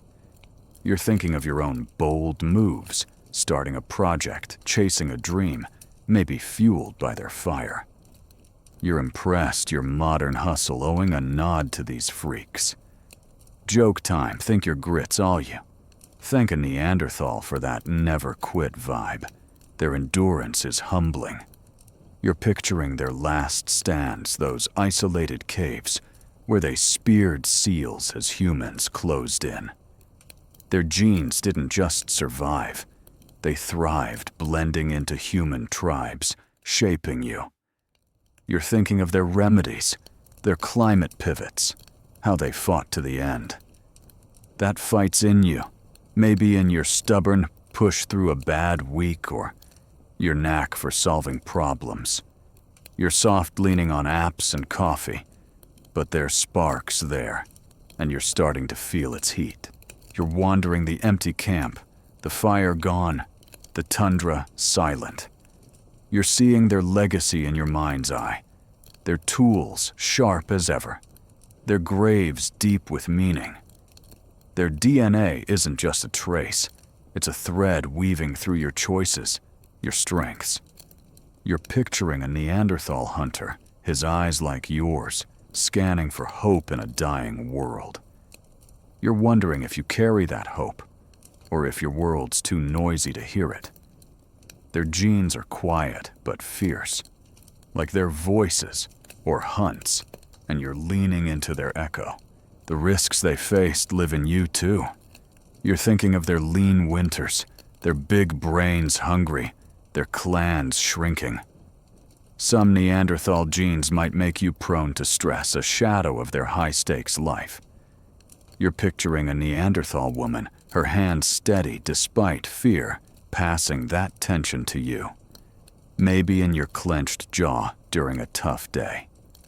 You're soft with therapy and playlists to cope. Their resilience was raw, and you're starting to respect how their DNA flaws and all made you tougher than you think. Another joke, if Neanderthals had a wellness app, it'd be Grunt Through It, with tips like chew bark, keep calm. You're feeling the cold now, the tundra's bite sharper without the fire. You're imagining their final days, their genes slipping into human blood, a silent victory. You're thinking of their art, their furs, their bonds, all part of you, like a cave mark you didn't know you carried. Their legacy isn't just survival, it's transformation, turning you into a hybrid of their grit and human hustle. You're wondering if you'd live up to it, or let their spark dim in your softer world. It's heavy, but you're feeling it. Their DNA's a bridge to a wilder you. The camp's a memory, the stars above bright, like the ones they might have watched. You notice your own breath steady despite the chill, a faint nod to their big-nosed lungs. Their genes aren't freaky anymore. They're family, a piece of you, that fought blizzards and bears to get here. You're thinking of their tools, their graves, their fire, each a gift in your blood. Their legacy's another thread, weaving your story with theirs. You're picturing your own life, wondering if you'd make them proud, carrying their fire forward. Their spark was iron forged in a tundra that didn't care. You're hunkering down the snow, crunching underfoot, the silence loud with their ghost. Their DNA isn't just science, it's a call urging you to tap their strength like their spears or remedies. They're not freaks, they're ancestors. Their genes, a testament to a fight that never quit. Final joke, if Neanderthals had a family reunion, you'd be there rocking their DNA like a badge. You're smiling, but it's real. Their legacy isn't just in you, it's you, a living mark of their wild heart. As you settle in the tundra's chill easing, you realize their tale's still alive. These gene-sharing freaks have more to whisper, and you're ready to keep listening. You're still lingering in the ghostly echoes of the Neanderthals' vanished camp, their DNA humming in your veins like a quiet pulse from the tundra. You've felt their genes spark your own resilience, seen their graves marked with ochre, and watched them outsmart a shifting world. Now you're drawn to the smallest among them, their kids. These pint-sized freaks grew up tough playing in caves and learning to survive before they could walk straight. You're about to imagine their children's lives, and it's going to get ruggedly heartwarming. Picture yourself crouching at the cave's mouth, the air thick with smoke and the scent of roasted fish. A Neanderthal kid, maybe 5, squats nearby, clutching a bone shard mimicking his dad's spear grip. His brows heavy, his frame stocky, already built like a mini tank. Mainstream fact skeletal remains like those from France's Roc de Marseille show. Neanderthal children had robust bones and signs of early physical stress, suggesting they started heavy tasks young, around age 3 or 4. You're watching this kid, his tiny hands steady, and you're awed, your modern childhood of toys and screens feeling soft. Their kids were wild. You see the boy toss his bone, chasing it across the cave floor, dodging furs and flint chips. It's play, but it's training his muscles, learning to lunge, his eyes sharpening for danger. You're thinking of their mammoth hunts, how strength was survival, or their big brains wired for focus. These kids weren't just growing. They were forging, shaped by a world that didn't coddle. Historians still argue whether Neanderthal kids had structured upbringings or learned through raw exposure. You're betting on both. Nobody gets that tough without a push and a purpose. Let's get freaky. A quirky tidbit. Some child burials like one in Portugal's Lagar Velho include grave goods, shells, ochre-hinting kids held special meaning, maybe even spiritual roles. You're imagining this boy, his small grave decked with beads, his clan mourning a future hunter. You're closer now, watching him copy his mom's hide, scraping his fingers, clumsy but eager. It's not your world of crayons and cartoons, but it's real. And you're hooked, your heart tugging at his tiny, fierce effort. You're by the fire. The clan's rhythm steady the kid, now wrestling a stick, pretending it's a spear. His mom grunts, correcting his grip. No baby talk here. You're thinking of their tool making, how kids learn to knap flint, or their diet chewing marrow young. Their childhood was a crash course hunt, so survive. You're picturing your own kid, years maybe building forts or dodging chores. Theirs was life, every game a lesson, and you're a bit jealous, your playtime so safe it feels tame. Their upbringing was hands-on. You're watching an elder show the boy how to spark fire, his small hands, fumbling but focused, like they're healers mixing plants. Some studies suggest kids helped with tasks, early carrying wood or foraging berries. Others think they were shielded, learning by watching. You're picturing this kid hauling a small hide, his clan cheering, no coddling. You're impressed, your modern parenting apps no match for their raw training. You're wondering if you'd let a kid that young near a flint blade, or if you'd hover. The risks were brutal. You're noticing a scar on the boy's arm, maybe from a fall or a bad scrape. Some child skeletons show fractures, proof their world didn't wait for them to grow up. You're picturing a kid tripping in a hunt, his clan patching him with moss like they're remedies. You're soft fussing over a scraped knee. Their kids bounced back, no choice but to keep up. Joke time, think your playground's rough. Tried dodgeball with a cave bear cub. Their play was purpose. You're watching the boy and another kid toss stones, aiming at a mark, their laughter gruff but real. It's fun, but it's sharpening their aim for hunting or defense. You're thinking of their language, grunts, teaching teamwork, or their furs sewn by kids learning fast. Every moment was school shaping them for a world of wolves and blizzards. You're picturing your own games, maybe tag or video games. Theirs built warriors, and you're starting to respect their no-nonsense childhood. Their bonds were tight. You're seeing the mom pull the boy close, checking his scar, her touch firm but kind, like the clan's care for the wounded. You're thinking of their burials, how even kids got ochre, or their hookups blending clans for survival. Kids weren't just future hunters. They were the clan's heart tying it together. You're picturing a Neanderthal dad teaching his son to track, patient despite hunger. You're wondering if your connections are that deep, or if they're diluted by screens and schedules. Their growth was fast. You're noticing the boy's already broad shoulders, his frame filling out by 8 or 9. Some studies show Neanderthal kids matured quicker, hitting puberty by 10, to handle their world's demands. You're picturing this kid, barely a teen, joining a hunt, his spear small but sharp. It's not your awkward middle school years dodging gym class. Theirs was survival, and you're awed your own youth, feeling like a long warm-up. Another joke, if Neanderthals had a kids' club, it'd be spear scouts with badges for not getting eaten. Their world shaped them young. You're watching the boy mimic a wolf's howl, his clan nodding, teaching him to read the wild. You're thinking of their climate shifts, how kids learned to fish when mammoths faded, or their art may be etched by small hands.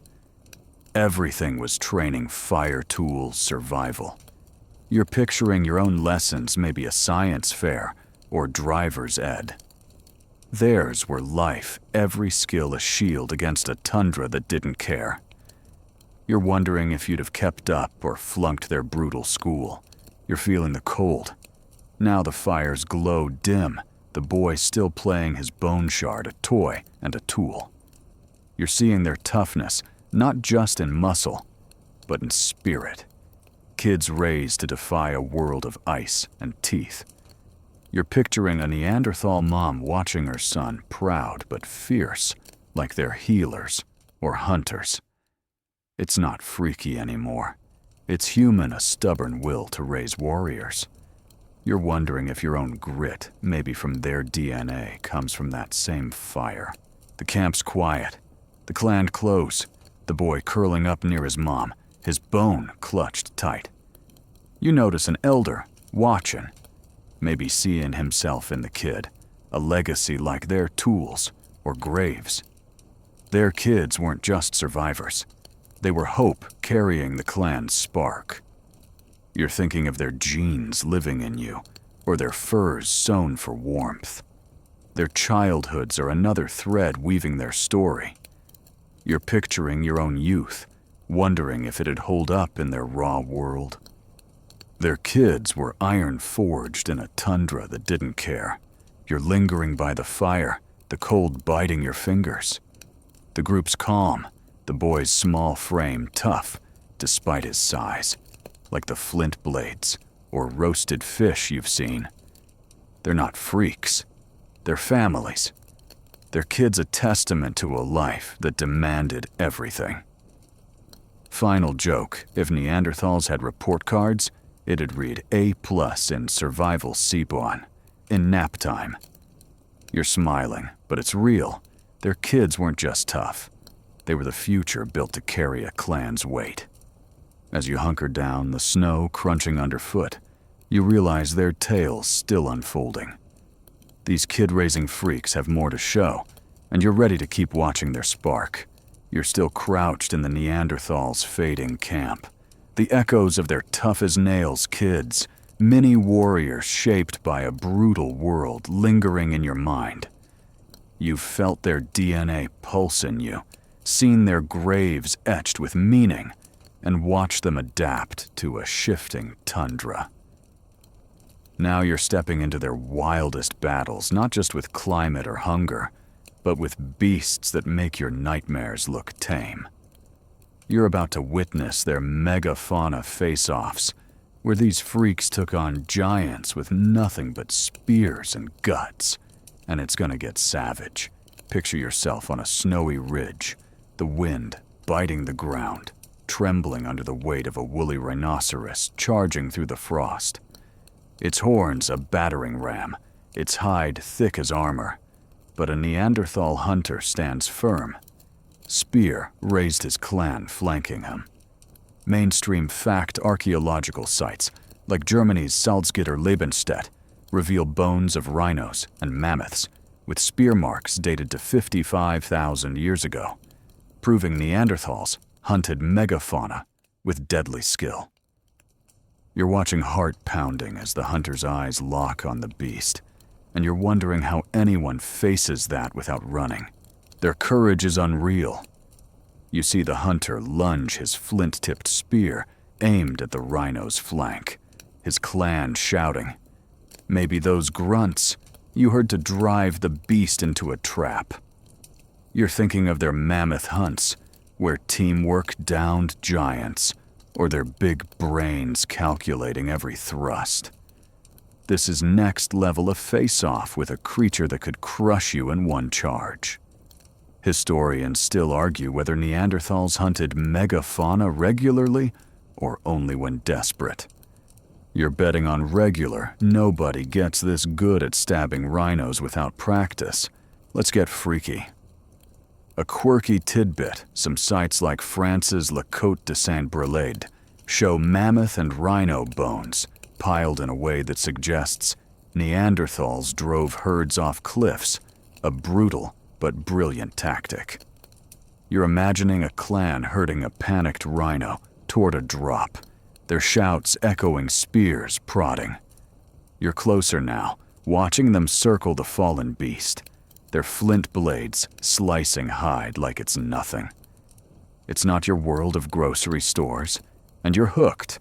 Your modern fears, a spider, a deadline, feeling small against their raw nerve. You're by the kill site, the air thick with blood and frost, the clan already carving. The hunter's arm is bloodied, maybe grazed by a horn, but he's unfazed, like their healers patching wounds with plants. You're thinking of their tools, those razor-sharp flints, or their diet fueled by these massive kills. Facing a rhino wasn't just a hunt. It was a gamble, every move a dance with death. You're picturing your own risks, maybe a tough conversation or a risky job. Theirs was life or death, and you're awed your modern stakes seeming soft. Their strategy was tight. You're noticing how they work. Two hunters flank. One distracts, another strikes. It's not chaos. It's a system like their fire-tending or clan bonds. Some researchers think they use terrain like cliffs or bogs to trap megafauna. Others say it was brute force spears and muscle. You're picturing a Neanderthal scouting a ravine, his big brain mapping the beast's path. You're impressed your hiking app's no match for their instinct. You're wondering if you dare stand your ground or bolt at the first snort. The toll was heavy. You're seeing a hunter limp, his leg bruised maybe from a failed charge. Some skeletons show crushed ribs, proof these face-offs went wrong. You're picturing a Neanderthal dodging a tusk, only to take a hit, his clan dragging him back, like their care for the wounded. You're soft wincing at a stubbed toe. Their grit was unreal, facing beasts that could flatten a car. Joke time, think your gym session's tough. Try deadlifting a rhino horn with no protein shake. Their teamwork was key. You're watching the clan share the kill meat and hide divided, no one hogging. It's like their diet stretching every calorie, or their burials honoring the fallen. These hunts bound them each kill a win for all. You're picturing a kid watching, learning to aim a spear, his small frame eager like their tool-making lessons. You're thinking of your own team, maybe a group project, half-hearted. Theirs was all in, and you're a bit jealous of their unity forged in blood and danger. The payoff was huge.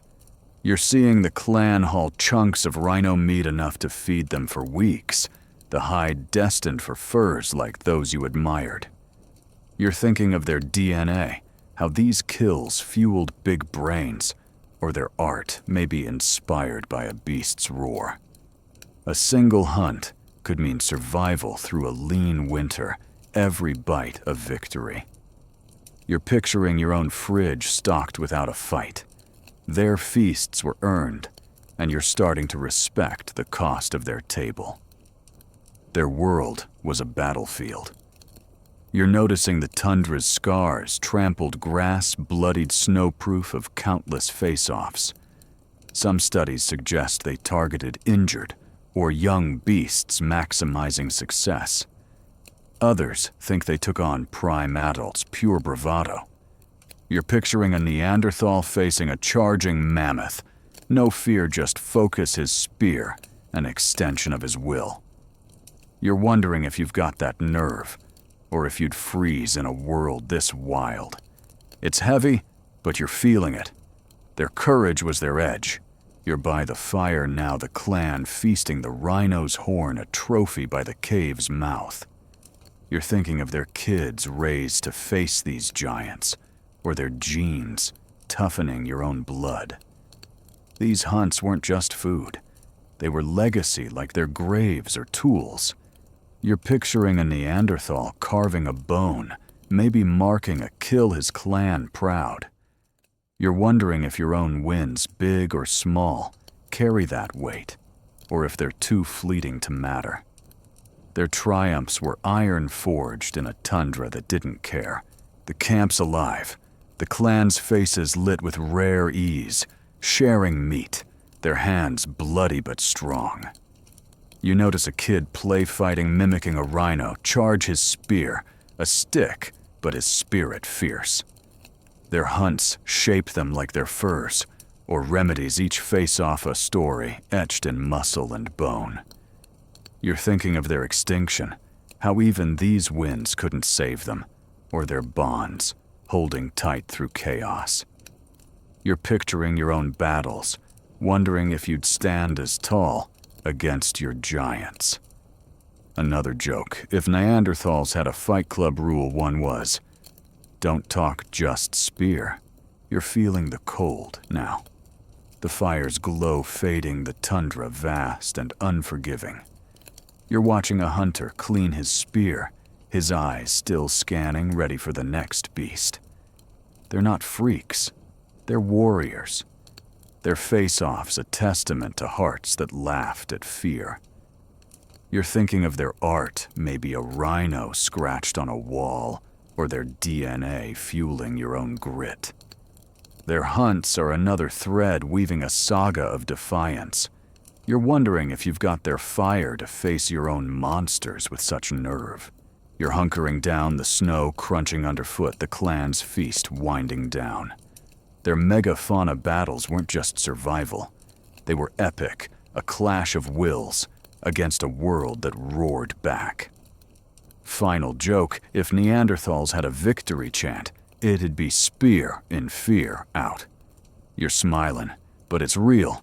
Their courage wasn't just bold. It was power, staring down giants to live another day. As you settle in, the tundra's chill biting, you realize their tails still roaring. These beast-wrestling freaks have more to show, and you're ready to keep cheering their fight. You're still out here in the Neanderthals' frozen world, the raw thrill of their megafauna battles, rhinos and mammoths, felled by sheer grit still pulsing in your veins. You've felt their DNA spark in you, seen their kids raised, tough, and watched their graves bloom with ochre. Now you're tilting your head skyward, the stars piercing the icy night, wondering if these freaks ever paused to ponder the cosmos. Did they gaze at the heavens, or was their world too brutal for stargazing? You're about to explore whether they were cosmic dreamers, and it's going to get beautifully speculative. Picture yourself lying on a fir by the cave's mouth. The fires glow dim, the tundra stretching endless, under a sky so clear it hurts. The stars glitter like flint chips, and you imagine a Neanderthal beside you, his heavy brow tilted up, his big brain humming. Mainstream fact, archaeological evidence, like aligned stones in Portugal's Abric. Romani hints some Neanderthal sites may have tracked celestial patterns, possibly for navigation or seasonal cues. You're gazing up, feeling the vastness, wondering if they saw stories in those lights, or just a map to the next hunt. Their stargazing's a mystery. You're picturing a hunter, his spear set aside, staring at Orion's belt, maybe linking it to a herd's path. Those big skulls you pondered, packed with 800 cubic centimeters, had room for wonder, maybe not astronomy, but something close. You're thinking of their cave art, those cryptic lines, or their burials heavy with meaning. Could the stars have inspired a mark? A ritual historians still argue whether Neanderthals had symbolic thought for cosmic questions or just practical instincts. You're betting on a bit of both. Nobody stares at that sky without feeling something. Let's get freaky. A quirky tidbit, some researchers point to bone fragments, like those in Croatia's Krapina, etched with patterns that might mimic constellations, suggesting Neanderthals noticed the stars dance. You're imagining a Neanderthal woman carving a bone under moonlight, her eyes flicking up, tracing a pattern she can't name but feels. You're closer now, lying on the cold ground. The clan quiet, their breaths steaming. It's not your world of telescopes and apps, but it's raw, and you're hooked, your heart tugging at the idea of their cosmic curiosity. You're by the fire's edge, the stars above unyielding. You notice a kid nearby pointing at a bright star, his grunt sharp, like he's asking something. His dad grunts back, maybe naming it a sound, not a word, but enough. You're thinking of their language, those sparse grunts, or their big brains wired for survival, but maybe open to awe. Do they tell star stories like their hunts, or just use them to track time? You're picturing your own stargazing, maybe a camping trip, phone in hand. Theirs was pure, no filters, and you're a bit jealous of the clarity. Their world demanded focus, but you're wondering if they stole moments for the sky. You're imagining a quiet night, the clan fed no wolves, howling just stars. Some researchers think their big occipital lobes, built for sharp vision, helped them spot patterns in the dark, like a hunter tracking elk. Others say their thoughts were grounded. Food, fire, survival. No room for cosmic dreams. You're picturing a Neanderthal pausing mid-hunt, glancing up, his brain sparking with something beyond the next kill. It's not your science, but it's wonder, and you're leaning into it. The stakes were real. You're thinking of their climate shifts, how stars might have guided them to new hunting grounds when mammoths vanished. A misread sky could mean starvation, no game in sight. You're picturing a Neanderthal squinting at a constellation, his clan trusting his call, like they're tool-making or remedies. You're soft, relying on GPS for a road trip. Their sky was a lifeline, not a luxury. Joke time, think your horoscope's vital. Try betting your dinner on a star's position with no app to check. Their stargazing wasn't solo. You're watching the clan now gathered under the sky, a rare calm. An elder points upward, his finger tracing a path, the others nodding like their teamwork in hunts or burials. You're thinking of their kids, learning to track stars as they learn to spearfish, or their bonds tying them through shared moments. Stargazing, if it happened, was communal, a thread in their story, like their furs or art. You're picturing your own nights, maybe a meteor shower with friends half distracted. Theirs was life, and you're starting to respect the wait. Their beliefs are a guess. You're imagining a Neanderthal woman, her eyes on a shooting star, her grunt soft, maybe a prayer. Did they see spirits in the sky, like their ochre-marked graves suggest for the dead?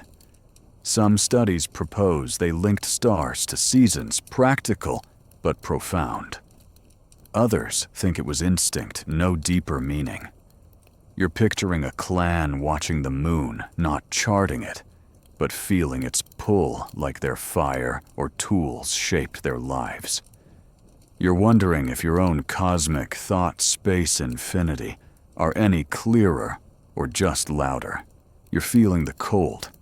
Now the fire's warmth gone, the stars stark above. You're watching a hunter tilt his head. His big brain may be wrestling with questions. Where do stars go? What's beyond? You're thinking of their DNA sparking your own curiosity, or their remedies born from watching nature. Stargazing could have been their art a mark in their minds, not on walls. You're picturing your own questions drowned in daily noise. Theirs were quiet, raw, and you're a bit envious of the space they gave wonder. Another joke, if Neanderthals had a space program, it'd be grunt to the moon with zero budget. You're settling into the camp's stillness, the clan's eyes flicking skyward, their silence heavy with possibility. You're seeing their toughness, not just in muscle, but in spirit, maybe dreaming under the same stars you see. You're picturing their kids learning to read the sky, or their hunts guided by its light. It's not freaky anymore. It's human, a stubborn will to look up despite a world pulling them down. You're wondering if you've got that spark to pause and ponder when life's pressing. The camp's dark. The clan close their breaths, blending with the wind. You notice a kid curl up, still staring at a star, his small hand clutching a bone. Their stargazing wasn't just idle, it was hope, like their graves or genes. You're thinking of their tools, sharp as their minds, or their bonds holding tight through chaos. Their sky watching's another thread, weaving a story of wonder. You're picturing your own nights, wondering if you'd see the stars they did, or miss them in your screen's glow. Their gaze was iron forged in a tundra that didn't care. You're lingering on the fur, the cold biting your fingers, the stars unyielding. The group's calm, their big brains may be dreaming like their art, or hunts dreamed of survival. They're not freaks, they're seekers. Their stargazing a testament to minds that reached beyond the earth. Final joke, if Neanderthals had a telescope, it'd be a polished bone and a lot of squinting. You're smiling, but it's real. Their cosmic curiosity wasn't just dreamy. It was power, tying them to a sky that outlasted them. As you hunker down the snow crunching underfoot, you realize their tails still shining. These stargazing freaks have more to show, and you're ready to keep chasing their light. You're still lying on a fur in the Neanderthals' vanished camp, the stars above fading into a dawn that feels too quiet without their grunts. You felt their cosmic curiosity, their DNA pulsing in you, their kids raised tough as flint. Now you're hearing a faint sound, not a grunt, but a hollow note like wind through a bone. These freaks might have made music, or maybe just moaned through flutes. You're about to explore whether their caves echoed with tunes or just survival's noise, and it's going to get hauntingly melodic. Picture yourself back in the cave. The fire's glow weak, the air heavy with damp earth and smoke. A Neanderthal man holds a bone, maybe a vulture's wing, pierced with holes. His lips press to it, blowing a low, eerie note. The sound bounces off the walls, raw, but rhythmic, making the clan pause. Mainstream fact: a 43,000-year-old bone flute found in Slovenia's Divja Babe Cave is debated as a Neanderthal creation, its holes suggesting intentional crafting for music. You're listening? The note cutting through the cold, wondering if this is art or just a weird hum. Their music, if it's that, is wild. You're imagining the man adjusting his breath, the flute's pitch shifting not a song, but a signal, maybe mimicking a bird calling the clan or stirring something deeper. You're thinking of their cave art, those cryptic lines, or their big brains wired for focus, but maybe open to rhythm. Historians still argue whether the flute was truly theirs or a human's, and if it was music or just a tool for hunting calls. You're betting on music. Nobody carves a bone that carefully just to whistle for deer. Let's get freaky. A quirky tidbit: some Neanderthal sites like France's Les Moustiers have perforated shells that might have been rattles, shaken for sound or ritual. You're picturing a Neanderthal woman shaking a string of shells, the clatter blending with the flute's drone, her clan swaying, maybe lost in the moment. You're closer now, the cave's walls amplifying the sound, a primal beat that's not your playlist, but hits just as hard. It's not Coachella, but it's alive, and you're hooked, your modern tunes feeling polished but thin. You're by the fire, the flute's note fading, the clan quiet, their eyes glinting with something emotion, memory. You're thinking of their language, those grunts that carried meaning, or their burials heavy with ritual. Music could have been another thread binding them, like their hunts or furs. You're imagining a kid tapping a bone, copying the man's rhythm, his small hands eager, like when he learned to nap flint. You're picturing your own music headphones streaming apps. Theirs was raw, carved from bone, and you're a bit jealous of its purity. Their sounds weren't random. You're noticing the man's fingers precise on the flute's holes, like they're tool-making or fire-tending. Some researchers think music was social strengthening clan bonds, maybe easing tension after a hunt. Others say it was practical luring game or signaling danger. You're picturing a Neanderthal blowing a note to warn of wolves, the clan snapping to attention, like their spear thrusts or plant remedies. You're wondering if you'd catch the cue or miss it lost in your earbuds. It's not your world, but it's sharp, and you're leaning into it. The risks were real. You're imagining the effort. Carving a bone flute takes hours, one slip ruining it. Some skeletons show hand strain, proof their crafts, like music or tools, cost blood. You're picturing a Neanderthal whittling in the dark, his fingers raw, yet blowing a note that echoes. You're soft griping about a bad Spotify ad. Their music was a gamble, time spent not hunting, but creating. Joke time: think your karaoke's bold. Try serenading a cave bear with a bone flute. Their music was communal. You're watching the clan now, a woman tapping a rock, syncing with the flute's hum, kids clapping along. It's not a concert, but it's connection, like their shared meals or burials. You're thinking of their kids learning to hunt young, or their genes blending with humans. Music could have been glue holding them through lean winters or losses. You're picturing your own gatherings, parties, playlists, half distracted. Theirs was like every note a thread in their story, and you're starting to respect its power. Their instruments were simple but fierce. You're noticing a kid shake a shell, rattle its clatter, sharp, maybe used in a ritual like their ochre graves. Some studies suggest they used voices, too, grunts, hums, maybe chants. You're imagining a Neanderthal man humming low the cave, amplifying it, his clan joining in a proto-song for a lost hunter. It's not your choir or club beats, but it's deep, and you're wondering if your music carries that weight or if it's just noise. You're feeling the cave's chill. Now, the fire's warmth fading, the flute's note lingering.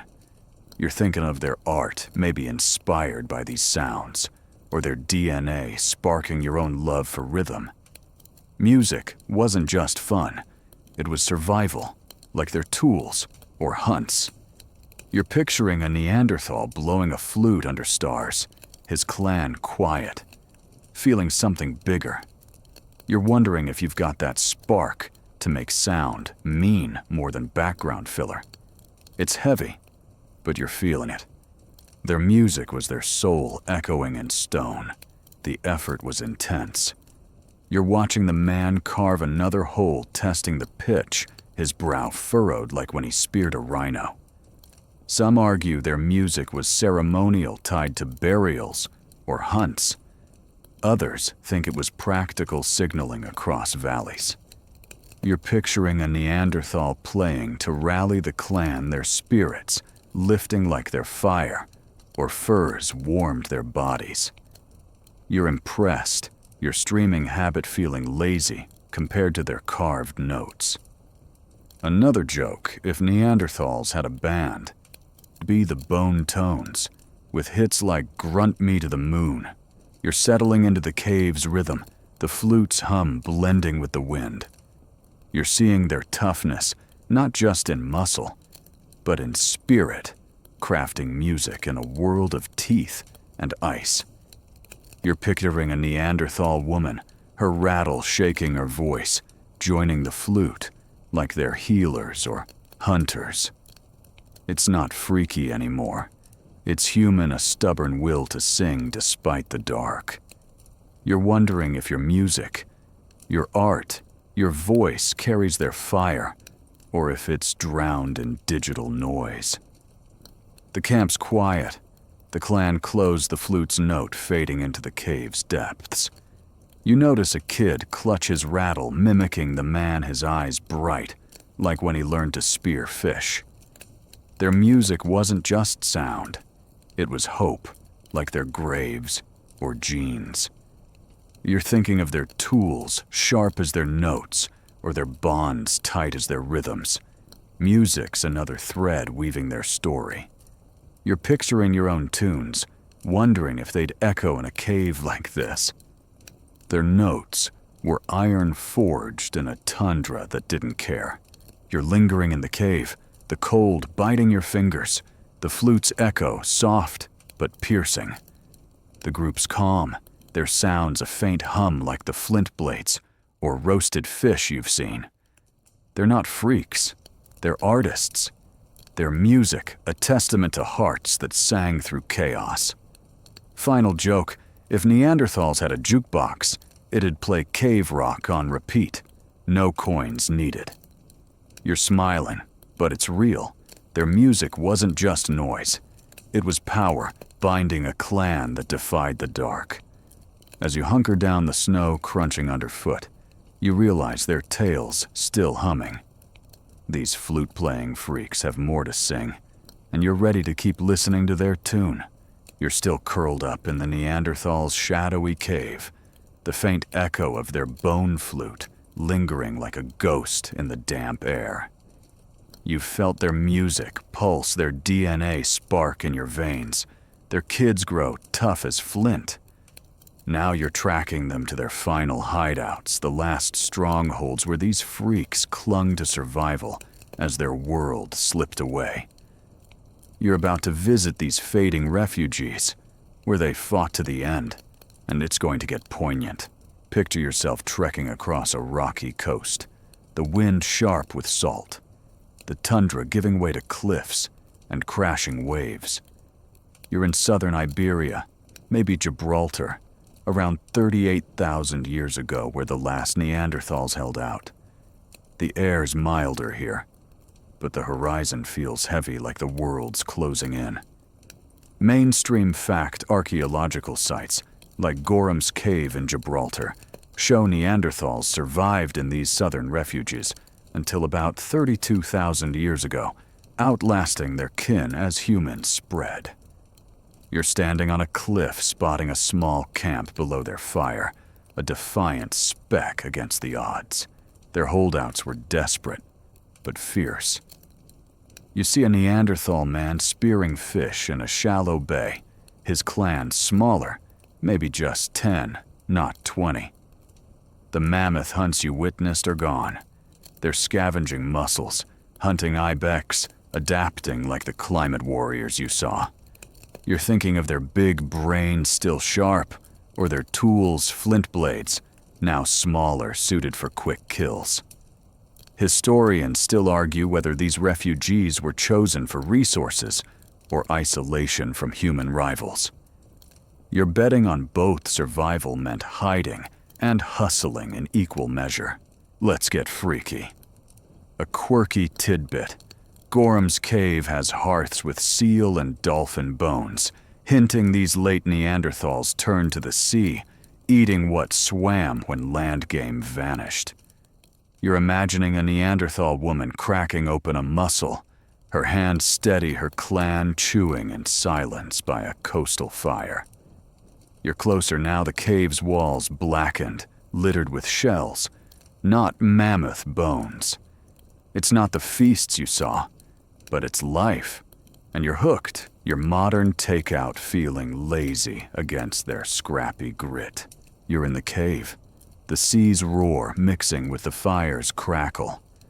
You notice their gear lighter furs, like those you admired, suited for milder air and nets, maybe woven from their plant cord tricks. You're thinking of their extinction, how humans and climate outpaced them, or their music, a faint flute note in another cave. These last clans didn't quit. They pivoted fishing where they once speared rhinos. You're picturing your own adaptability, maybe switching jobs or diets. Theirs was all in a fight to stay alive, and you're awed your modern shift seeming small. Their world was shrinking. You're watching a hunter scan the cliffs, his eyes sharp, but weary, like he knows the end's near.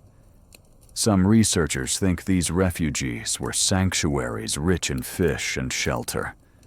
Others say they were traps isolating Neanderthals, as humans claimed fertile valleys. You're picturing a clan cut off their big brains, mapping a shrinking map, their spears less useful against human numbers.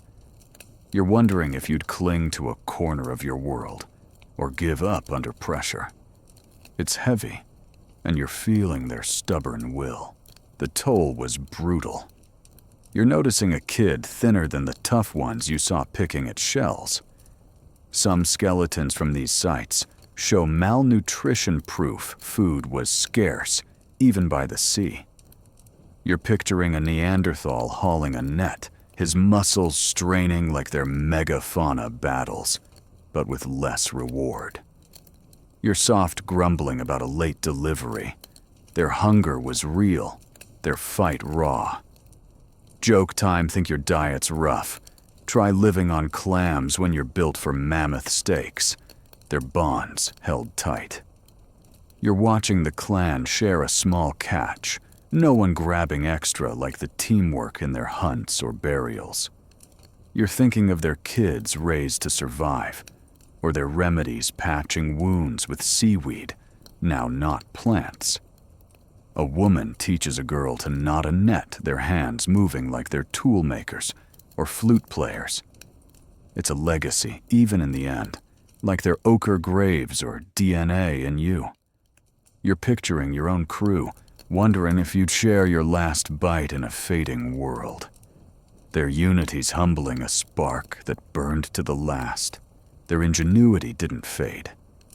You're seeing a hunter carve a bone hook, his flint precise, like they're tools or art. Some studies suggest these late Neanderthals used marine resources, fish shells for food, and tools a pivot from their land-based life. You're picturing a clan drying seaweed, experimenting like their climate shifts or plant remedies. You're impressed your modern reliance on stores no match for their resourcefulness. You're wondering if you'd think that fast, or stick to what you know when the world changes. You're feeling the seas chill. Now, the fires glow, weak, the cave's walls closing in. You're watching an elder, his eyes scanning the waves, maybe sensing no more refuges left. You're thinking of their music, a flute's echo, or their genes living in you. These last strongholds weren't just survival, they were defiance, like their hunts or furs.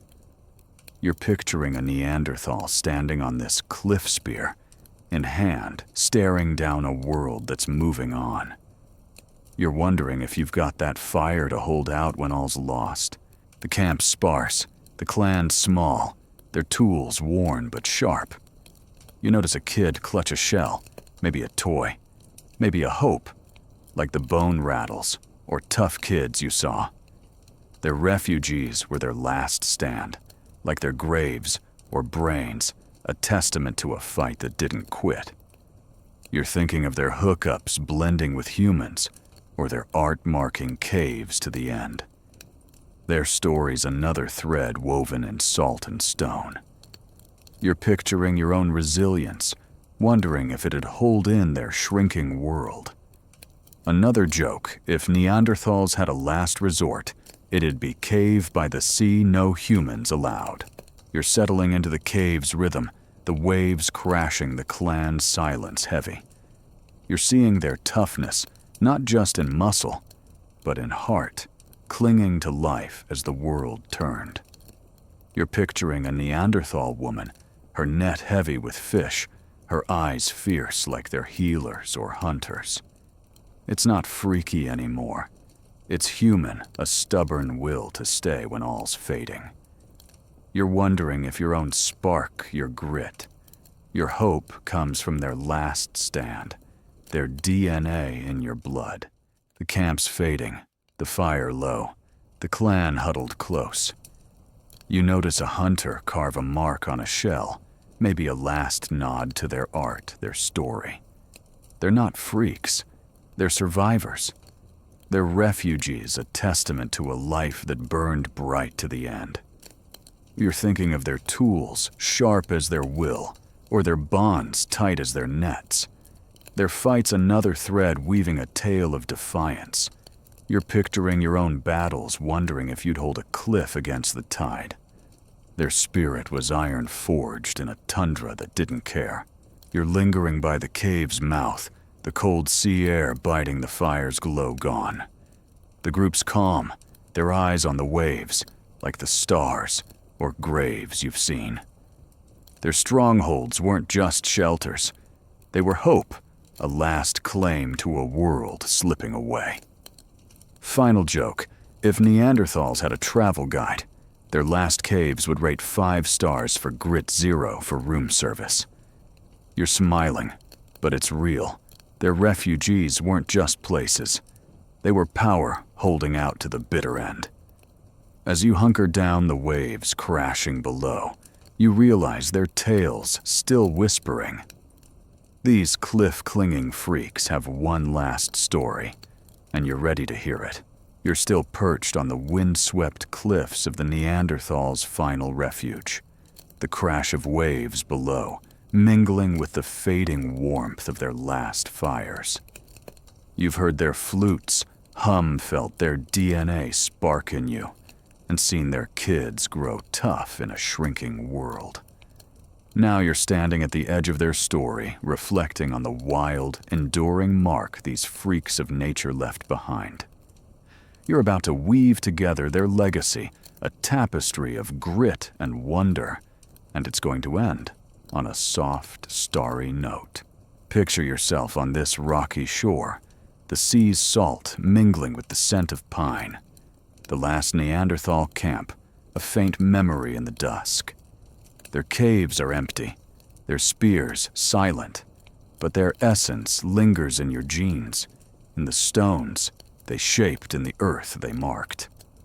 Mainstream fact, Neanderthals thriving for over 300,000 years across Europe and Asia left tools, art, and DNA that prove they weren't just survivors, but innovators shaping our own story. You're gazing at the horizon, feeling their presence like a whisper from the tundra that never quite fades. Their legacy is wild.